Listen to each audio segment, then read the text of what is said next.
बंदी छोड़ सतगुरु रामपाल जी परमेश्वर जी की जय हो। सत्साई भाई और बहनों, दया परमपिता परमेश्वर सतगुरु रामपाल जी भगवान की, जिनके शुभ आशीर्वाद से लगातार इसार जेल से आए हुए इस 80 पेज के लेटर जिसकी पुस्तक बनी हुई है जब जब भूल पड़े, इसके ऊपर हमारे 4 पार्ट कंप्लीट हो चुके हैं। 4 पार्ट देखने के लिए आप जी इस वीडियो के ऊपर जो टाइटल है उसमें लिंक दिए गए हैं, आप जी देख सकते हैं। और परमेश्वर ने बहुत बड़ी दया बख्शी, काफ़ी कुछ बातें भगत समाज को, जिन बातों से भगत समाज अभी तक अनजान था, सतलोक आश्रम मैनेजमेंट हरियाणा के विषय में, संजय दिल्ली वाले के विषय में परमेश्वर जी ने बहुत कुछ खुलकर लिख दिया है। और 80 पेज का ये टोटल लेटर है। इस पर लगभग 4 वीडियो और बनेंगे। तो भाई और बहनों, आज हम 40 से लेकर 50 पेज तक पढ़ेंगे और 40 से 50 के बीच में परमात्मा ने संजय दिल्ली वाले के अज्ञान और पाखंड के ऊपर गीता जी से बहुत सारे श्लोकों को लेकर उनका खंडन किया है, उसकी झूठ का पर्दाफाश किया है। तो जहाँ जहाँ आवश्यकता होगी दास आपको विश्लेषण करके समझाएगा, अन्यथा दास आपका कीमती समय बर्बाद नहीं करेगा। जैसे परमेश्वर जी ने लिखा हुआ है वैसे ही दास आपको पढ़ाकर सुनाएगा। और जहां आवश्यकता पड़ेगी, क्योंकि 2-3 पॉइंट ऐसे हैं इन 10 पेज के अंदर जो कि बहुत ही ज़्यादा इम्पोर्टेंट हैं, तो आप सभी भाई बहन बड़े ध्यान से इस वीडियो को देखिएगा। परमात्मा दया करेंगे, बहुत सारी चीज़ें हमारे समझ में आएंगी। तो 40 पेज हमारे कंप्लीट हो चुके थे। आज हम चलेंगे पेज नंबर 41 पर। संत गरीबदास जी ने कहा है कि गरीब मुल्ला माया मग में बैठी हंसा चुन चुन खाई, ज्योति स्वरूपी कहे निरंजन में ही करता भाई। एक न करता दो न करता नो ठहराए भाई, 10वां भी दूंदर में मिलेगा सत्य कबीर दुहाई। तो परमेश्वर कबीर जी ने अर्थात सतगुरु रामपाल जी परमेश्वर जी ने काल से क्या कहा, मैं तेरी असलियत बताऊंगा, कबीर नाम से यथार्थ भक्ति मार्ग पंथ चलाऊंगा, सत्य पुरुष का ज्ञान प्रचार करूंगा। कबीर परमेश्वर जी उस समय अपने पुत्र सहजदास के वेश में थे। कबीर जी कभी अपने पुत्र जोगजित यानी योग संतान के रूप में भी काल ज्योति निरंजन के लोक में आते हैं, इसलिए अपने को छुपाकर लीला किया करते हैं। सब जीव उस सत्य पुरुष की आत्मा है। यहाँ तूने उन सब को कुत्ते गधे सुअर आदि बनाकर मां कष्ट दे रखा है। इनको सुख सागर शतलोक का ज्ञान बताऊंगा, निज नाम देकर तेरे जाल से मुक्त कराऊंगा। तब काल ने मेरे से कहा था कि यदि तू एक कबीर पंथ चलाएगा, मैं अपने दूत भेजकर 12 नकली कबीर पंथ चलाऊंगा। इनके अतिरिक्त और अनेक नकली पंथ अपने दूत भेजकर चलाऊंगा। सब जीवों को भरमाऊंगा। वे वाणी तो आप वाली कहा करेंगे, परंतु अर्थ गलत करके मेरे जाल में जीवों को रखेंगे। हे धर्मदास, मेरे पृथ्वी पर आने के पश्चात ज्योति निरंजन काल ने अपने प्रमुख दूतों को बुलाया तथा कहा कि मेरा दुश्मन कबीर मृत्यु लोक अर्थात पृथ्वी लोक पर गया है। वह कबीर नाम से पंथ चलाएगा। तुम पृथ्वी पर जन्म लो, उसका विरोध उसी के पंथ में घुसकर करो। हे परमेश्वर कबीर जी के बच्चों, भगत तथा भगतमती यानी सतगुरु रामपाल जी भगवान कह रहे हैं आप और हमारे से, वर्तमान में काल का भेजा प्रमुख दूत संजय दिल्ली है। क्या कह रहे हैं परमात्मा कि वर्तमान में उस काल की तरफ से भेजा हुआ प्रमुख दूत कौन है? संजय दिल्ली वाला, ना कि पवन दास। पवन दास का कोई जिक्र नहीं है। अब यहां परमात्मा ने हल्का सा दास का नाम लिया है। इसका सहयोगी पवन जयपुर है। यहां परमेश्वर ने दास को कोई काल का दूत वगैरह नहीं कहा है। इसका सहयोगी पवन जयपुर है। और यह सहयोग के रूप में परमात्मा ने मुझ पवन दास का नाम सिर्फ और सिर्फ इसलिए लिया है क्योंकि सतलोक आश्रम मैनेजमेंट हरियाणा ने जब उन्होंने देखा कि ये पवन दास हमारे अज्ञान और पाखंड की पोल पट्टी पूरी संगत के सामने खोल रहा है, तो इन्होंने मुझ पवन दास की झूठी शिकायतें परमात्मा के पास लगाई। और जैसा कि इस पेज में पहले दास ने आपको दिखाया कि जैसा गुरुदेव भगवान को एक आम व्यक्ति मानकर, अपने जैसा मानुष मानकर उनके परिवार वालों ने जैसा मुझ पवन दास के विषय में उनको बताया, परमात्मा उसी आधार से जवाब दे रहे हैं, इस पुस्तक को लिख रहे हैं। तो सतलोक आश्रम मैनेजमेंट हरियाणा के कहने पर दास का संजय के सहयोगी के रूप में परमात्मा ने नाम ऐड किया है। अन्यथा मुझ पवन दास का सन 2017 से संजय दास से कोई लिंक नहीं है। आज लगभग 6 से 7 वर्ष हो चुके हैं, दास ने उसका चेहरा भी नहीं देखा है। तथा मेरी संगत के वे भगत व भगतमती भी काल प्रेरित हैं, जो इस झूठे कपटी तत्व ज्ञानहीन प्राणी दूत संजय के साथ लगे हैं, ना कि पवन दास के साथ लगे हैं, जो इतना समझाने के पश्चात भी नाम शुद्ध नहीं करवाएंगे, माफी नहीं मांगेंगे। वे भी काल के दूत ही हैं। जो वापस आकर माफी मांगकर नाम शुद्ध करवा लेंगे, वे परमेश्वर कबीर जी के हंस व हंसनी हैं, यानी भगत आत्माएं हैं। यदि उन भगतों व भगतमतियों को काल के दूत वाली झूठी बातों पर विश्वास है कि दान का पैसा सही उपयोग नहीं हो रहा है, सही उपयोग नहीं हो रहा है, तो वे अपना नाम शुद्ध करवाकर भक्ति करें। अब यहां पर गुरुदेव भगवान ने संजय दिल्ली वाले को आधार बनाकर, क्योंकि ये 80 पेज का लेटर खाली संजय दिल्ली वाले के ऊपर ही नहीं भेजा है परमात्मा ने, संजय दिल्ली वाले के कुकर्मों को और अज्ञान को आधार बनाकर परमात्मा ने अपने ही कलयुगी परिवार अर्थात सतलोक आश्रम मैनेजमेंट हरियाणा की भी पोल पट्टी संगत के सामने खोलनी थी। तो परमेश्वर अब दान के विषय में क्या कहने जा रहे हैं। जो भगत समाज आश्रमों से जुड़ा हुआ है और जो अंधा होकर ज्योति पाठ और दान का पैसा उन कुपात्रों को, गुरुदेव के कलयुगी बेटा बेटी भाई बंधु रिश्तेदारों को, सतलोक आश्रम मैनेजमेंट हरियाणा वालों को दे रहा है और अपने कर्म फोड़ रहा है, उनके लिए परमात्मा यहां पर संजय दिल्ली वाले को आधार बनाकर क्या संकेत कर रहे हैं, संगत के लिए परमात्मा का क्या आदेश है। तो गुरुदेव क्या कह रहे हैं कि दान का पैसा सही उपयोग नहीं हो रहा है, तो वे नाम शुद्ध करवा कर भक्ति करें, दान ना करें, क्योंकि ये सत्य है। दान रूप में चाहे 1 रुपया हो चाहे लाख रुपया हो, भक्ति का विधान यही कहता है कि दान केवल भगत ने अपने सुपात्र सतगुरुदेव भगवान के हाथों में ही देना होता है, क्योंकि 21 ब्रह्मांड में सतगुरु के अलावा कोई भी सुपात्र नहीं है। तो ये सर्व संगत के लिए परमात्मा का संकेत है, आदेश है। इस पुस्तक जब जब भूल पड़े के माध्यम से हिसार जेल से सतगुरु रामपाल जी भगवान का, दान ना करें, जो भी दान करना है उस पैसे को अलग रखते रहो। यानी आपके मन में अगर दान करने की इच्छा होती है तो आप जी परमात्मा को संकल्प कर लो, अपने घर पर जहां भी आपने परमात्मा का दरबार लगा रखा है, आप वहां पर परमात्मा को संकल्प कर लो कि हे परमपिता परमेश्वर, सारी सृष्टि के रचनहार सतगुरु रामपाल जी परमेश्वर, आपका दास या दासी आप जी को ज्योति का संकल्प करता है या पाठ प्रकाश का संकल्प करता है, या परमात्मा ये 50,000 रुपये या 5,000 रुपये दास आपको संकल्प करता है, परमेश्वर आप जी इसको स्वीकार करें। और जब आप हिसार जेल से किसी भी आश्रम में या कहीं भी बाहर आओगे, परमात्मा उस समय ये संकल्प किया हुआ दान आप सुपात्र सतगुरुदेव भगवान के कर कमलों में सौंप दूंगा। तो परमेश्वर का भक्ति विधान कहता है कि साधु भूखा भाव का, धन का भूखा नहीं, और जो कोई धन का भूखा वो साधु भी नहीं। और वर्तमान में परमात्मा को किसी के पैसे की आवश्यकता भी नहीं है, क्योंकि पिछले 9 साल से गुरुदेव भगवान शारीरिक रूप से हिसार जेल में हैं। उनको केवल 2 टाइम की रोटी और 2 जोड़ी कपड़े जो प्रशासन उपलब्ध करवाता है, उनके पास आपके दान की एक फूटी कोड़ी भी नहीं जा रही है। आपके दान का सरेआम दुरुपयोग राजनीति में, आरक्षणबाजी में, गुंडों की सीबीआई जांच करवाने में, धनाना गांव में बैडमिंटन का स्टेडियम बनाने में, गांव वालों के लिए बसें एम्बुलेंस चलाने में, रोडे बनाने में, धनाना आश्रम में फालतू में हॉस्पिटल बनाने में, यानी तरह तरह के कुकर्मों में गुरुदेव का काल एजेंट कलयुगी परिवार वर्तमान में आपके द्वारा दिए गए ज्योति पाठ या अन्य दान का दुरुपयोग ही कर रहा है। तो परमेश्वर जी ने, सतगुरु रामपाल जी भगवान ने संजय दिल्ली वाले को आधार बनाकर अपनी पूरी संगत को यह निर्देशित कर दिया है, आदेश दे दिया है, उनको एक रास्ता बता दिया है कि आप वर्तमान में सतलोक आश्रम मैनेजमेंट हरियाणा को दान ना करें।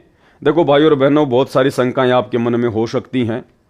कि हम तो जो गुरुजी के हिसार जेल से ऑडियो आते हैं, वीडियो कॉल आती हैं, उनमें तो गुरुजी कहते हैं कि बच्चों खुल के दान करो, खुल के दान करो। देखो भाई और बहनों, परमात्मा एक तीर से अनेकों शिकार करते हैं। जो नादान संगत है, जो भोली संगत है, जो तत्व ज्ञान से फिलहाल अपरिचित संगत है, जो परमात्मा के मिशन से अपरिचित है, परमात्मा ने उनको एक जगह जोड़कर भी रखना है। अगर वे आत्माएं आश्रमों में नहीं आएंगी, नहीं जाएंगी, क्योंकि साध संगति की उनको जानकारी नहीं है। साध संगति से जुड़ने के लिए उनको डराया जाता है, धमकाया जाता है कि तुम्हारा नाम खंड हो जाएगा, तुम्हारा पीला पर्चा निकाल देंगे, तुम्हारी नो एंट्री कर देंगे, गुरुजी के पास तुम्हारी शिकायत भेज देंगे, तुम्हें गुरुद्रोही घोषित कर देंगे, गुरुजी के आने के बाद तुम्हें आश्रम में एंट्री नहीं देंगे। तो उन आत्माओं को इस प्रकार से डरा दिया गया है।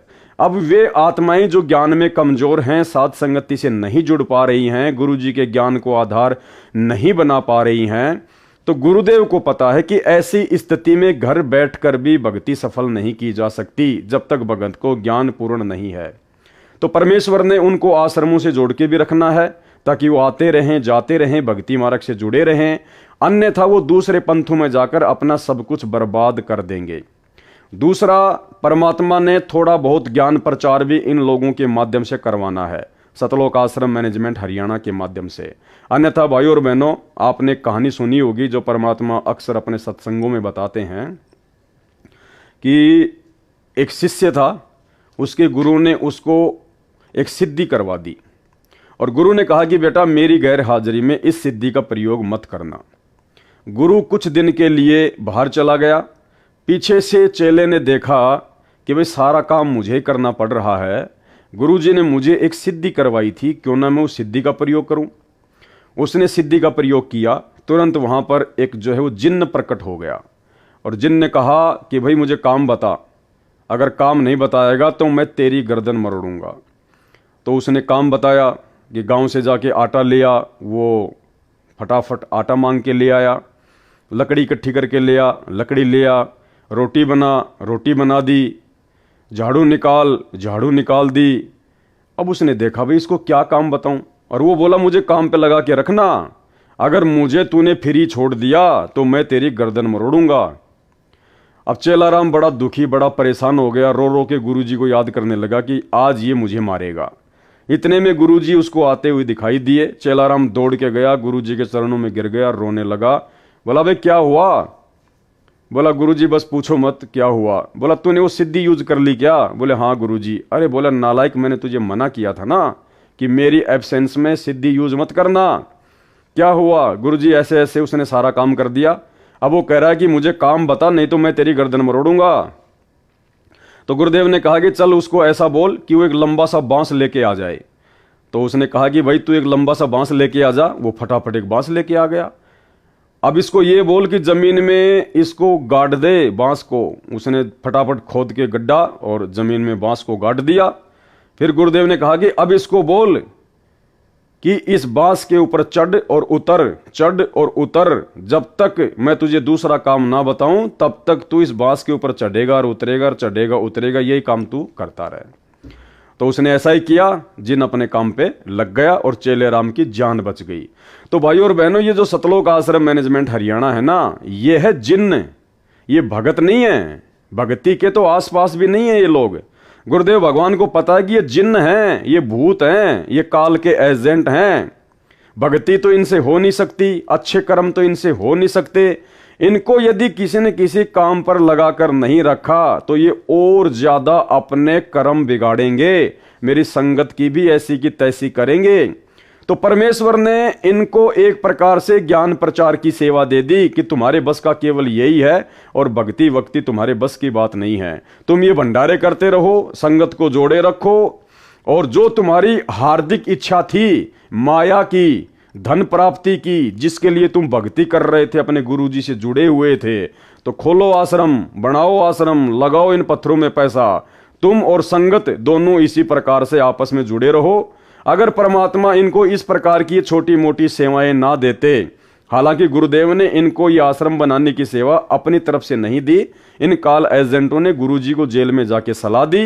तब गुरुजी को तो मालूम था इन सब बातों का कि ये तो जिन है, यदि इनको किसी ने किसी काम पे नहीं लगा के रखा तो ये तो संगत का सत्यानाश कर देंगे, और मेरी संगत जो अभी अज्ञान है, तत्व ज्ञान से अपरिचित है, ये दूसरे पंथों में जाके अपने कर्म फोड़ेगी। इससे अच्छा है कि मेरे पंथ में, इन्हीं आश्रमों में मर्यादा तोड़कर भी पड़े रहेंगे तो कम से कम मेरे चरणों में तो रहेंगे, आज नहीं तो कल ठोकर खाकर फिर वापस लाइन पर आ जाएंगे।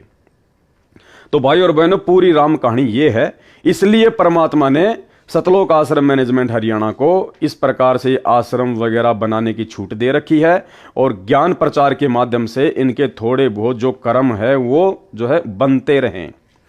तो अब परमात्मा इस 80 पेज के लेटर के माध्यम से जो समझदार आत्माएं होंगी, सतलोक आश्रम मैनेजमेंट हरियाणा के पीछे जुड़ी हुई लाखों की संगत में जो कुछ एक समझदार भगत आत्माएं होंगी, जिनको थोड़ा बहुत गुरुदेव का ज्ञान समझ में आना लगा होगा, अब वो आत्माएं समझ जाएंगी इस 80 पेज के लेटर को पढ़कर कि हाँ, गुरुदेव भगवान संजय दिल्ली वाले को आधार बनाकर और अपनी पूरी संगत को क्या संदेशा देना चाह रहे हैं।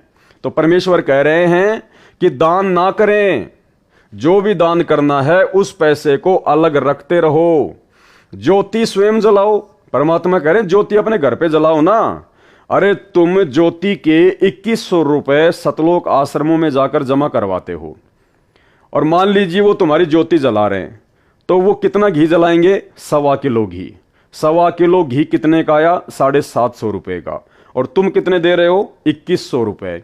अब तुम्हें यह भी नहीं पता कि बाकी के पैसे तुम्हारे कहां लग रहे हैं, किस सेवा में लग रहे हैं, क्योंकि राजनीति में भी लग रहे हैं, आरक्षणबाजी में भी लग रहे हैं, गुंडों की सीबीआई जांच में भी लग रहे हैं, अपनी मौज मस्ती में भी लग रहे हैं, फालतू में आश्रमों पे आश्रम बनाए जा रहे हैं, उन पत्थरों में भी पैसे बर्बाद हो रहे हैं।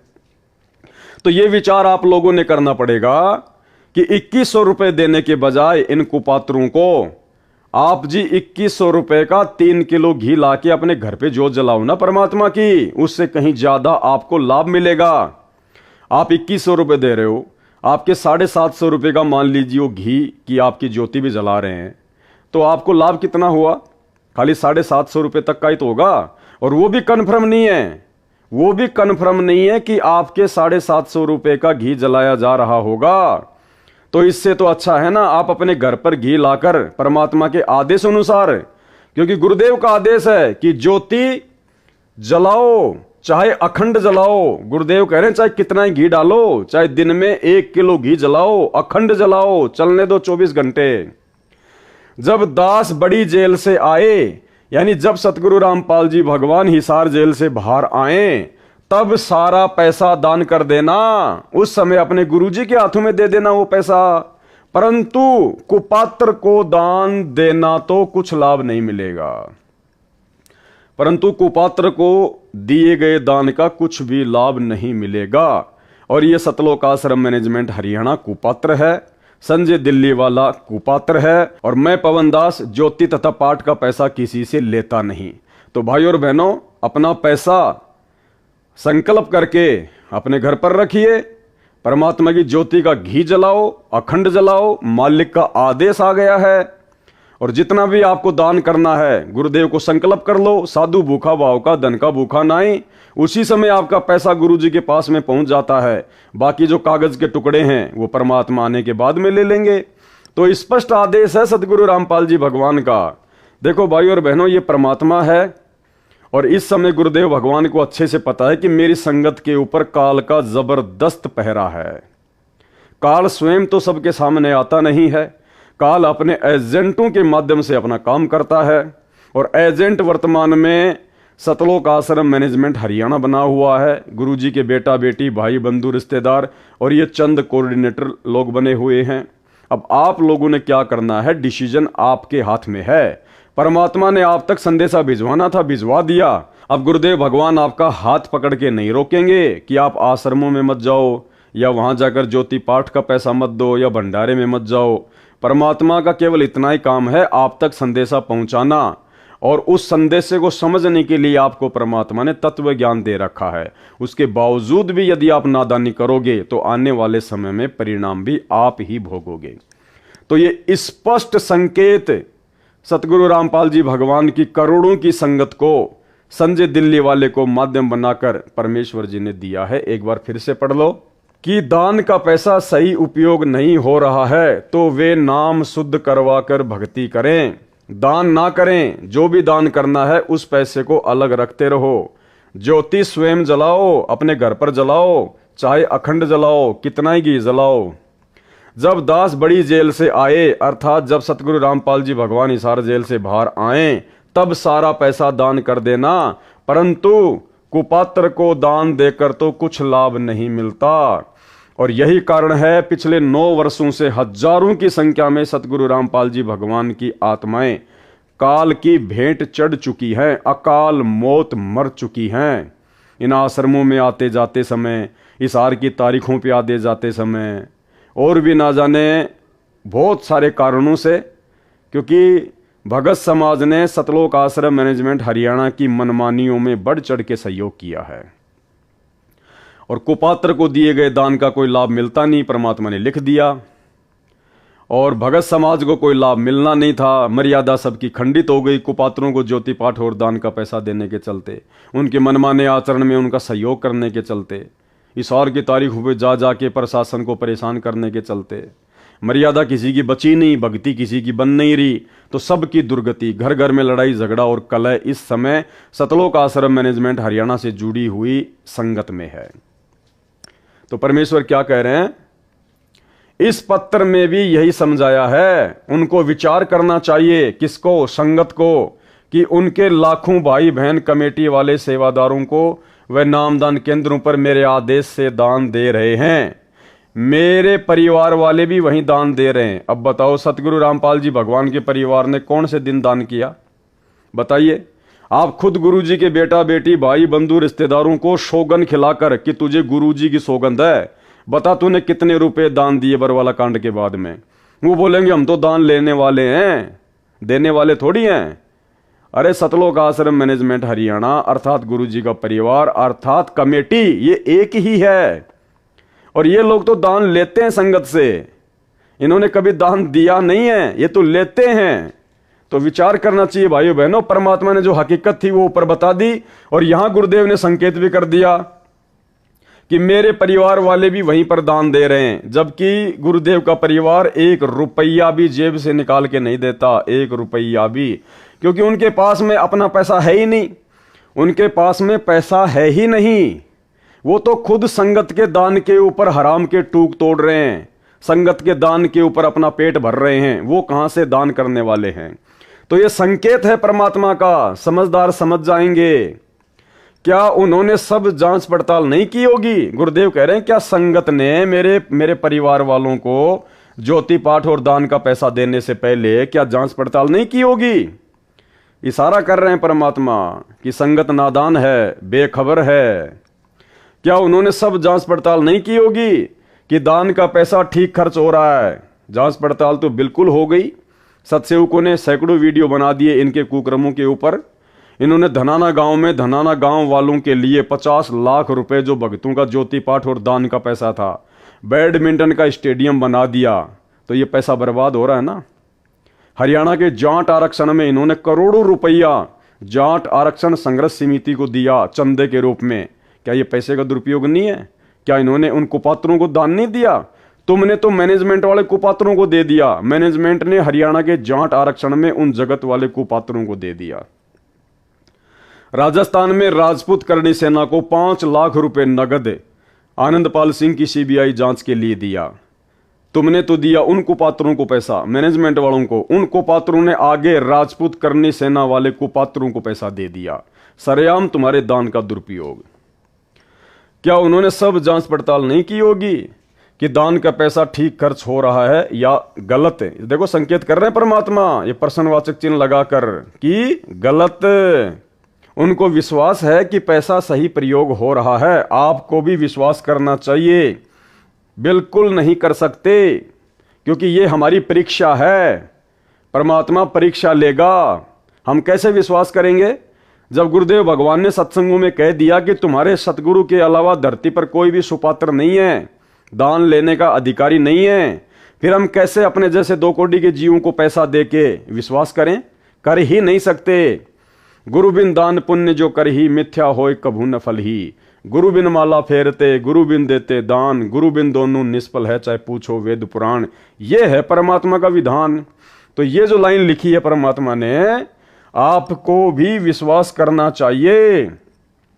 अपने सत्संगों में परमात्मा ने यह कभी नहीं कहा कि आपको अपने जैसे 2 कोड़ी के भक्तों को दान देना चाहिए, या भगत दान लेने के लिए सुपात्र है, या आपको उन पर विश्वास करना चाहिए। ये परमात्मा ने कभी भी अपने सत्संगों में नहीं कहा। इसलिए ये हम भक्तों की परीक्षा है। बात अब ज्योति के 2100 रुपए की करता हूं। कबीर कहे कबीर पुकार के, दोए बात लख ले, एक साहिब की भक्ति व भूखों को कछु दे। कबीर धन चाहे तो दान कर, मुक्ति चाहे जप नाम, जो कोई दोनों नी इच्छा करे, करे सब ही काम। कबीर गुरु से शिष्य जब दीक्षा मांगे, मन कर्म वचन धरे धन आगे। गुरु से शिष्य जब दीक्षा मांगे, तो आप दीक्षा किससे मांग रहे हो भाई? आपको तो सतलोक आश्रम मैनेजमेंट हरियाणा दीक्षा दे रहा है, आपको तो अपने जैसे 2 कोड़ी के जीव दीक्षा दे रहे हैं। तो मन कर्म वचन और वो धन अपने गुरुजी के सामने रखा जाता है, ना कि भगत भाइयों के सामने। गरीबदास जी ने कहा है कि तन मन धन सब अर्पिए, भक्ति मुक्ति के काज, और जिनके उर में बंदगी, तो क्या इंदर का राज। कबीर 10वां अंश गुरु को दीजिए, जीवन जन्म सफल कर लीजिए। और तुम दान रूप में 10वें अंश का पैसा किसको दे रहे हो? सतलोक आश्रम मैनेजमेंट हरियाणा को। जबकि 10वें अंश का पैसा दान रूप में किसको दिया जाता है? अपने गुरु को। तो टोटल भक्ति विधान के खिलाफ आपका हर एक कदम बढ़ रहा है।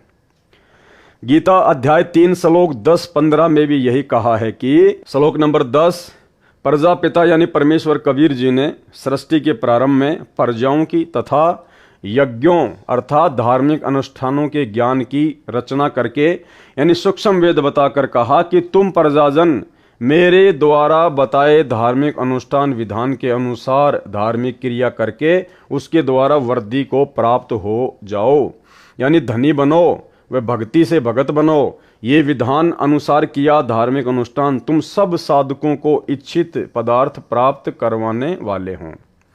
मेरे अतिरिक्त जितने भी गीता के अनुवाद करता हैं, गुरुदेव भगवान कह रहे हैं, मेरे अतिरिक्त जितने भी गीता के अनुवाद करता हैं उन सब ने ब्रह्मा को प्रजापति लिखा है, उनकी बुद्धि काढ़ने बंद कर रखी है।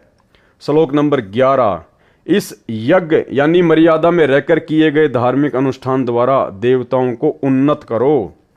वे देवता तुम सब साधकों स्त्री पुरुष को उन्नत करें, यानी भौतिक व आध्यात्मिक धन के धनी बनाएं।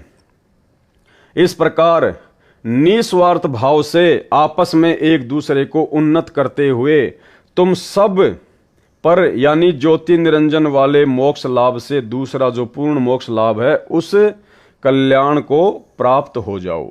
गीता अध्याय 15 श्लोक 1 से 4 में पूर्ण ब्रह्म को तो वृक्ष की जड़ बताया तथा अक्षर पुरुष को तना, क्षर पुरुष ज्योति निरंजन को डार, तीनों देवताओं रजगुण ब्रह्मा, सतगुण विष्णु, तमगुण शिव को शाखा तथा पत्तों को संसार बताया है। इन श्लोकों में उसी के आधार से कहा है कि शास्त्र विधि अनुसार यानी गुरु मर्यादा में रहकर धार्मिक अनुष्ठान करके यानी पूर्ण ब्रह्म की जो वृक्ष की मूल है सच्चाई पूजा करो, जिससे देवता रूपी शाखा बढ़ेंगी, यानी देवताओं के पास सत्य साधक के शुभ कर्म व पुण्य कर्म जमा हो जाएंगे। ये देवता कर्म का फल ही देते हैं, इसलिए कहा है। याद रखें, इस अध्याय 3 के श्लोक 15 में स्पष्ट है कि ब्रह्म यानी ज्योति निरंजन काल ब्रह्म की उत्पत्ति अविनाशी परमात्मा कबीर जैसे हुई है। वह सर्वगतम ब्रह्म सर्वव्यापी परम अक्षर परमात्मा नित्यम नित्य ही सदा ही धार्मिक अनुष्ठानों में प्रतिष्ठित है, यानी इष्ट रूप में पूज्य है। जैसे गीता अध्याय 15 श्लोक 1 से 4 तथा 16 से 15 में कहा है कि यह संसार पीपल के उल्टे लटके पेड़ के समान है, जिसकी जड़ तो ऊपर परम अक्षर परमात्मा जानो तथा नीचे तीनों गुणों रजगुण ब्रह्मा, सतगुण विष्णु तथा तमगुण शिव को शाखा जानो। जो इस संसार रूप वृक्ष के सर्व भागों को जानता है कि उस संसार रूप वृक्ष का तना कौन देव है, डार कौन देव है, जड़ कौन प्रभु है, शाखाएं कौन देवता हैं, पत्ते क्या कहें। जो व्यक्ति उस संसार रूप वृक्ष को इस प्रकार विस्तार से जानता है वह संत वेद के तात्पर्य को जानने वाला है, यानी तत्वदर्शी संत है। कबीर परमेश्वर जी स्वयं सतगुरु बनते हैं तथा तत्व ज्ञान बताते हैं। क्या कह रहे हैं गुरुदेव? कबीर परमेश्वर जी स्वयं सतगुरु बनते हैं। क्या बनते हैं? सतगुरु, जो आज सतगुरु बनकर आप और हमारे बीच में प्रकट हैं। कबीर परमात्मा स्वयं ही सतगुरु की भूमिका निभाते हैं। परमेश्वर कबीर जी ने बताया है कि कबीर अक्षर पुरुष एक पेड़ है, निरंजन वा की डार, तीनों देवा शाखा हैं, पात रूप संसार। इसका विस्तृत वर्णन पहले इसी पत्र समझा है तो सिर धर पांव में कर दिया है। यहाँ पर अध्याय 3 के श्लोक 10-15 का इसी प्रकरण से संबंध है, इसलिए आंशिक वर्णन करना अनिवार्य था, वह किया है ताकि इनका यथार्थ भाव पढ़ने वाले को आसानी से समझ में आ जाए। Page number 43। गीता अध्याय 3 श्लोक 12। धार्मिक अनुष्ठान जो गुरु जी की आज्ञा से करवाए जाते हैं। धार्मिक अनुष्ठान क्या है? ज्योति करवाना, पाठ करवाना, भंडारा करवाना। क्या कह रहे हैं सतगुरु रामपाल जी भगवान कि धार्मिक अनुष्ठान जो गुरु जी की आज्ञा से करवाए जाते हैं। क्या आप संगत वाले इसार जेल में गुरुदेव से ज्योति या पाठ करवाने का आदेश लेके आए थे? अब लाखों की संख्या में जो भाई बहन आंखें बंद करके ज्योति पाठ करवा रहे हैं उन आश्रमों में, उनको पात्रों को, क्या परमेश्वर के भक्ति विधान अनुसार गीता अध्याय 3 श्लोक 12 के अनुसार कोई भी धार्मिक अनुष्ठान करवाने से पहले क्या आपने हिसार जेल में जाकर अपने गुरुदेव से आज्ञा प्राप्त की? नहीं की। आपने परमेश्वर की मर्यादाएं तोड़ी है। उन द्वारा बढ़ाए गए देवता तुम सब साधकों को कर्मों अनुसार इच्छित पदार्थ बिना मांगे निश्चय ही देते रहेंगे। उन देवताओं द्वारा किए हुए पदार्थों को जो उनको बिना दिए यानी 10वां अंश पूर्ण गुरु को दिए बिना स्वयं भोगता है, प्रयोग करता है, वह परमात्मा का चोर बताया है। विवेचन गीता अध्याय 15 श्लोक 1 से 4, 16 से 17 का सार यह है कि यह संसार एक वृक्ष के तुल्य जानो, जिसकी जड़ को परम अक्षर ब्रह्म यानी पूर्ण ब्रह्म जानो, तने को अक्षर पुरुष यानी पर ब्रह्म जानो, एक मोटी डार को ज्योति निरंजन काल ब्रह्म यानी क्षर पुरुष जानो, और मानो कि उस डार को 3 शाखाएं हैं, उनको रजगुण ब्रह्मा, सतगुण विष्णु तथा तमगुण शिव जानो। इन तीनों शाखाओं को जितने पत्ते लगे हैं उनको संसार के जीव जंतु मानव जानो। पौधे से पेड़ बनता है, जैसे बीज बोया पौधा बना, उस पौधे की मूल को जल डाला यानी सिंचाई की तो पौधे के सब अंग जैसे तना, डार, शाखा व पत्ते विकसित हुए, पौधा पेड़ बना। फिर शाखाओं को फल लगे, बिना मांगे ही फल अपने पेड़ से मिलने लगे, पक पक कर गिरने लगे। यह एक उदाहरण है। गीता में लिखे प्रसंग को दास ने ठीक से समझा और समझाया है, जो वर्तमान तक किसी ऋषि, महर्षि व देवताओं को समझ नहीं आया था। यह संजय दिल्ली अज्ञानी कूतर्क देता है। कौन देता है? संजय दिल्ली वाला, ना कि पवन दास। यह संजय दिल्ली वाला अज्ञानी कूतर्क देता है कि रामपाल को ज्ञान नहीं है, वह पेड़ की जड़ को पूर्ण ब्रह्म बताता है। संजय स्वयं मूर्ख है, उसे सब मूर्ख लग रहे हैं, मूर्ख को सब मूर्ख ही लगते हैं।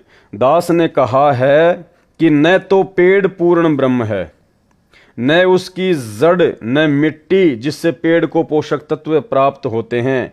यह तो प्रकरणवश उदाहरण देकर गीता में तथा सूक्ष्म वेद में अध्याय ज्ञान समझाया है। परमात्मा कहते हैं जो मैंने उदाहरण दिया है ना कि अक्षर पुरुष एक पेड़ है, निरंजन वा की डार, तीनों देवा शाखा हैं, ये पात रूप संसार।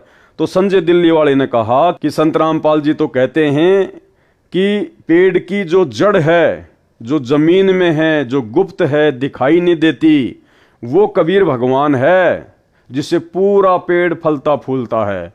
और संजय ने कहा कि परमात्मा को तो किसी के सहारे की जरूरत नहीं है, लेकिन जड़ को तो मिट्टी और खाद की जरूरत पड़ती है। तो परमेश्वर ने कहा कि ये तो आप मंदबुद्धि जीवों को समझाने के लिए मैंने केवल एक उदाहरण दिया है, बाकी ना तो जड़ परमात्मा है, ना वो मूल परमात्मा है, ना वो शाखा परमात्मा है। ठीक इसी प्रकार भाई और बहनों, जब परमपिता परमेश्वर सतगुरु रामपाल जी भगवान ने सतगुरु की भूमिका निभाते हुए सन 1994 में अपने भक्ति मार्ग को शुरू किया, उस समय यदि ये स्वयं कहते कि मैं कबीर हूं तो कोई भी इनकी भक्ति को स्वीकार नहीं करता। इसलिए परमात्मा ने हमें भक्ति पर लगाकर ज्ञान समझाने के लिए इस कागज की काल्पनिक फोटो को कबीर भगवान की फोटो बताया, केवल एक उदाहरण के रूप में। जिस प्रकार यहां कह रहे हैं परमात्मा कि ना तो वो जड़ परमात्मा है, ना वो शाखा परमात्मा है, यह तो प्रकरणवश उदाहरण देकर गीता में तथा सूक्ष्म वेद में अध्याय ज्ञान समझाया है। तो इसी प्रकार जो आज भोली संगत है, करोड़ों की संगत है, इस काल्पनिक कागज की फोटो को कबीर भगवान मानकर अपने घर पर रखती है, इसको दंडवत करती है। आश्रमों में इसके बड़े बड़े पोस्टर लगाए जाते हैं, जून के महीने में कबीर प्रकट दिवस मनाया जाता है। ये संगत की नादानी है। ये तो केवल परमात्मा ने एक उदाहरण के रूप में हमारे सामने पेश की, अन्यथा ये कागज का टुकड़ा भगवान नहीं है। असली भगवान कबीर देव तो सतगुरु रामपाल जी के रूप में धरती पर प्रकट हैं। रामपाल दास ने सुलझाया, सरल किया है। गीता अध्याय 3 श्लोक 13, जो भक्तजन व भक्तमतियां पूर्ण गुरु अर्थात सतगुरु द्वारा किए धार्मिक अनुष्ठान में पूर्ण ब्रह्म परम अक्षर ब्रह्म को इष्ट मानकर प्रतिष्ठित करके भोग लगाया जाता है, फिर शेष बचे प्रसाद को खाते हैं, वे सब पापों से मुक्त हो जाते हैं। जैसे पहला पाप दान ना करना, ये पहला पाप। लेकिन दान किसको करें? सतगुरु को दान करना। जो सतगुरु को दान नहीं करता, सतगुरु के हाथों में जो दान नहीं करता, वो सबसे पहला पाप है। और इससे बढ़ के पाप जो अपने जैसे गुरु भाइयों को ज्योति पाठ और दान का पैसा देता है गुरु जी की गैर हाजिरी में, उन कुपात्रों को ज्योति पाठ और दान का पैसा देना सबसे बड़ा पाप है। तो मालिक ने बताया कि सबसे पहला पाप है दान ना करना। दूसरा पाप गुरु के अतिरिक्त अन्य को दान करना, जो कुपात्र को दिया दान भी पाप है। स्पष्ट कर दिया गुरुदेव ने कि सबसे बड़ा पाप है भक्ति मार्ग में दान ना करना। और दान किसको करना चाहिए ये हमें गुरुजी ने बता दिया कि गुरु बिन माला फेरते, गुरु बिन देते दान, गुरु बिन दोनों निष्फल है, चाहे पूछो वेद पुराण। उसके बाद गुरुदेव दूसरा पाप बता रहे हैं। दूसरा पाप गुरु के अलावा अन्य को दान करना, जो कुपात्र को दिया दान भी पाप है। तो गुरु के अलावा गुरु का परिवार, गुरु का बेटा बेटी, भाई बंधु, कोऑर्डिनेटर, ये सब लोग अन्य में आते हैं। गुरु के अतिरिक्त अन्य को दान करना, ये दूसरा सबसे बड़ा पाप है। उसका कोई लाभ नहीं मिलता। बिश्नोई धर्म के प्रवर्तक बाबा जम्बेश्वर जी ने कहा है कि कुपात्र को दान देना ऐसा व्यर्थ जाता है जैसे रेही की जमीन में बीज डालना। रेही की जमीन यानी बंजर जमीन में बीज डालना। तो आप लोग जो वर्तमान में गुरुजी की गैर हाजिरी में तत्व ज्ञान को आधार ना बनाकर इस परीक्षा के समय में जो अपने जैसे जीवों को सतलोक आश्रम मैनेजमेंट हरियाणा को ज्योति पाठ और दान का पैसा दे रहे हैं, परमात्मा कहते हैं आप तो बंजर जमीन में बीज डाल रहे हो, रेही की जमीन में बीज डाल रहे हो। सुपात्र को दिया दान ऐसे लाभ देता है जैसे उपजाऊ डहर। सुपात्र केवल हमारे गुरुदेव भगवान हैं। तीसरा पाप निर्धारित दान न करना। निर्धारित दान यानी 10वां अंश। जैसे ये दास रामपाल दास ज्योति हवन यज्ञ के लिए 1.25 किलोग्राम गाय या भैंस का घी दान करने को कहता है। क्या कह रहे हैं परमात्मा? परमात्मा ने ये नहीं कहा कि तुम 2100 रुपए दान करो, क्योंकि पैसे का तो दुरुपयोग होगा ही होगा। क्या कह रहे हैं परमात्मा? 1 किलो घी दान कर दो। अगर तुम्हें ज्योति करवानी है उन आश्रमों में तो 2100 रुपए ना दो, 1 किलो घी दे दो। तो घी को तो कम से कम दुरुपयोग तो नहीं करेंगे, हवन यज्ञ में लगाएंगे। स्पष्ट कह रहे हैं गुरुजी। जैसे ये दास रामपाल दास ज्योति हवन यज्ञ के लिए 1.25 किलोग्राम गाय या भैंस का घी दान करने को कहता है, 2100 रुपए के लिए नहीं कहा गुरुजी ने। ये 2100 रुपए तो सतलोक आश्रम मैनेजमेंट हरियाणा गुरुजी के नाम की आड़ में संगत से लूट रहा है, ठग रहा है। गुरुजी ने स्पष्ट लिख दिया इस पत्र में कि आपको अगर ज्योति भी करवानी है तो केवल 1 किलो गाय या भैंस का घी दे दो, वहां पर पैसे मत दो। फिर यह भी विधान कहा है कि 10वां अंश सच्चे व पूर्ण गुरु को दान करना चाहिए। 10वें अंश का पैसा किसको दान करना चाहिए? 10वां अंश सच्चे व पूर्ण गुरु को दान करना चाहिए। तो भाई इन आश्रमों में आप जी किसको दान कर रहे हैं? क्या वो गुरु जी का बेटा बेटी भाई बंधु रिश्तेदार, वो कोऑर्डिनेटर जो इन आश्रमों को चला रहे हैं, संभाल रहे हैं, क्या ये लोग सच्चे गुरु हैं क्या तुम्हारे? ये पूर्ण गुरु हैं क्या? तो किसको दान कर रहे हो भाई तुम? स्पष्ट कह रहे हैं गुरुदेव भगवान, 10वां अंश सच्चे व पूर्ण गुरु को दान करना चाहिए। यानी वर्तमान में लाखों की संगत जो इन आश्रमों में आंख बंद करके दान कर रही है, सबका दान व्यर्थ जा रहा है और इसका परिणाम आने वाले चंद समय में आप सभी को देखने को मिलेगा। वह न किया तो भी पूर्ण लाभ नहीं मिलता। चौथा पाप, सत्य साधना न करके नकली गुरु से दीक्षा लेकर भक्ति व दान करना चौथा पाप है। पूर्ण ब्रह्म की पूजा न करके देवी देवताओं को इष्ट रूप में पूजना 5वां पाप है। भूत विद्या वालों के पास जाना यह छठा पाप है। तीर्थों पर पूजा के लिए जाना आदि आदि अनेकों पाप हैं।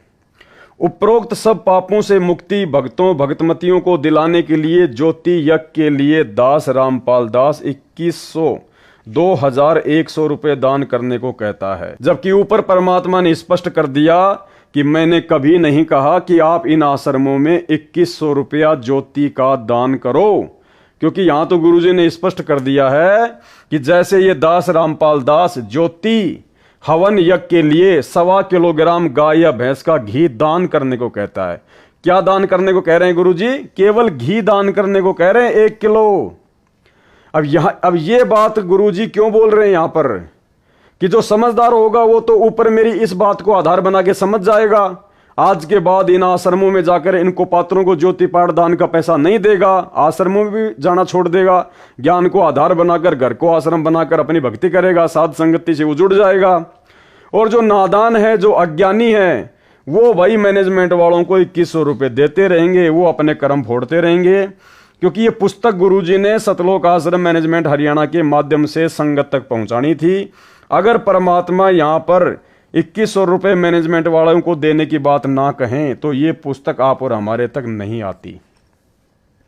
दूसरी बात, जो अज्ञानी है, जो ना समझ है, जो 2100 रुपए देंगे उससे फिर ज्ञान प्रचार भी होता रहेगा।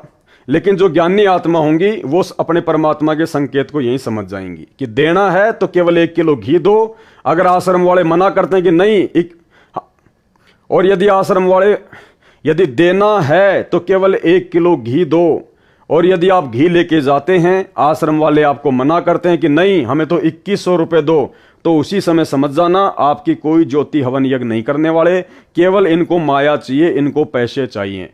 अगर आपको ज्योति ही करवानी है और उनको यदि ज्योति ही करनी है तो ज्योति होगी किससे? घी से। घी आप उनको दे रहे हैं तो उनको क्या आपत्ति है घी लेने में? भाई उनको घी लेने में आपत्ति क्यों? इसका मतलब उन लोगों को केवल माया चाहिए, पैसा चाहिए बर्बाद करने के लिए। तो संकेत कर दिया परमात्मा ने समझदार के लिए, और ना समझ भाई 2100 रुपए देता रहेगा और अपने कर्म फोड़ता रहेगा। तथा अखंड व खुला पाठ करवाने की भी प्रेरणा करता है परमात्मा, ताकि धीरे धीरे 10वां अंश भी गुरु को दान हो जाए। भगत को एक बार 10वां अंश अधिक लगता है, इस विधि से उनको पापों से बचाता है। सन 2015 के बाद हालात सामान्य होने के पश्चात, यानी बरवाला कांड के बाद जैसे ही हालात सामान्य हुए, डरे हुए भगत वापस इकट्ठा होने लगे। प्रतिवर्ष परमेश्वर कबीर जी के प्रकट दिवस पर विशाल भंडारा किया जाता रहा है। सन 2019 में तो हरियाणा तथा मध्य प्रदेश में दोनों जगह भंडारा किया गया था, जिसमें करोड़ों रुपए का पुण्य किया, तथा जंतर मंतर दिल्ली में लगातार 3 वर्ष भंडारा किया। सन 2020 में कोरोना महामारी के कारण कोई कार्यक्रम नहीं किया गया, तो भी टीवी चैनल पर परमात्मा का प्रगट दिवस मनाया, पाठ किया। अब 23 सितंबर 2020 से 3 आश्रमों में लगातार पाठ किए जा रहे हैं। आगे महीने में एक आश्रम में 2 पाठ 5-5 दिन के लिए किए जाएंगे, जो दास रामपाल दास की आज्ञा से किए जा रहे हैं। यानी इन्होंने गुरुजी से आज्ञा मांगी तो गुरुजी ने इनको कहा होगा, अन्यथा इस परीक्षा के समय में गुरु अपनी तरफ से कोई आदेश किसी को नहीं देगा। महापुण्य प्रदान करेंगे। इसके अतिरिक्त भूखों को घर घर जाकर भोजन सामग्री बांटी जा रही है। कबीर परमेश्वर जी ने कहा है कि कहे कबीर पुकार के दोए बात लख ले, एक साहिब की बंदगी और भूखों को कछु दे। देखो भाई और बहनों, भूखे को भोजन खिलाना बहुत अच्छी बात है, लेकिन गुरुदेव भगवान ने हमें क्या आदेश दिए सत्संगों में? हमें परमात्मा ने बताया कि हमने जा जाकर किसी को भोजन सामग्री बांटनी नहीं है। अगर आपके द्वार पर कोई भूखा आ जाता है, उसको आप जी भोजन खिलाइए, ना कि भोजन के पैकेट बना बना के दुनिया को झुग्गी झोपड़ियों में बांटना है। जबकि सतलोक आश्रम मैनेजमेंट हरियाणा ने कोरोना में यही किया था।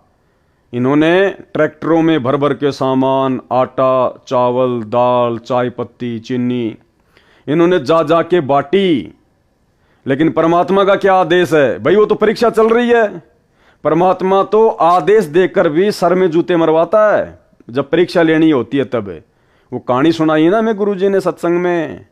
एक संत था, उसके बहुत सारे शिष्य थे, और संत उनको शिक्षा दिया करता था कि भाई जो गुरुजी की आज्ञा नहीं मानता वो तो नरक में जाता है, और जो अपने गुरुजी की तरफ हाथ भी कर देता है वो तो बहुत भयंकर सजा पाता है। तो सब बड़े ध्यान से सुन रहे थे।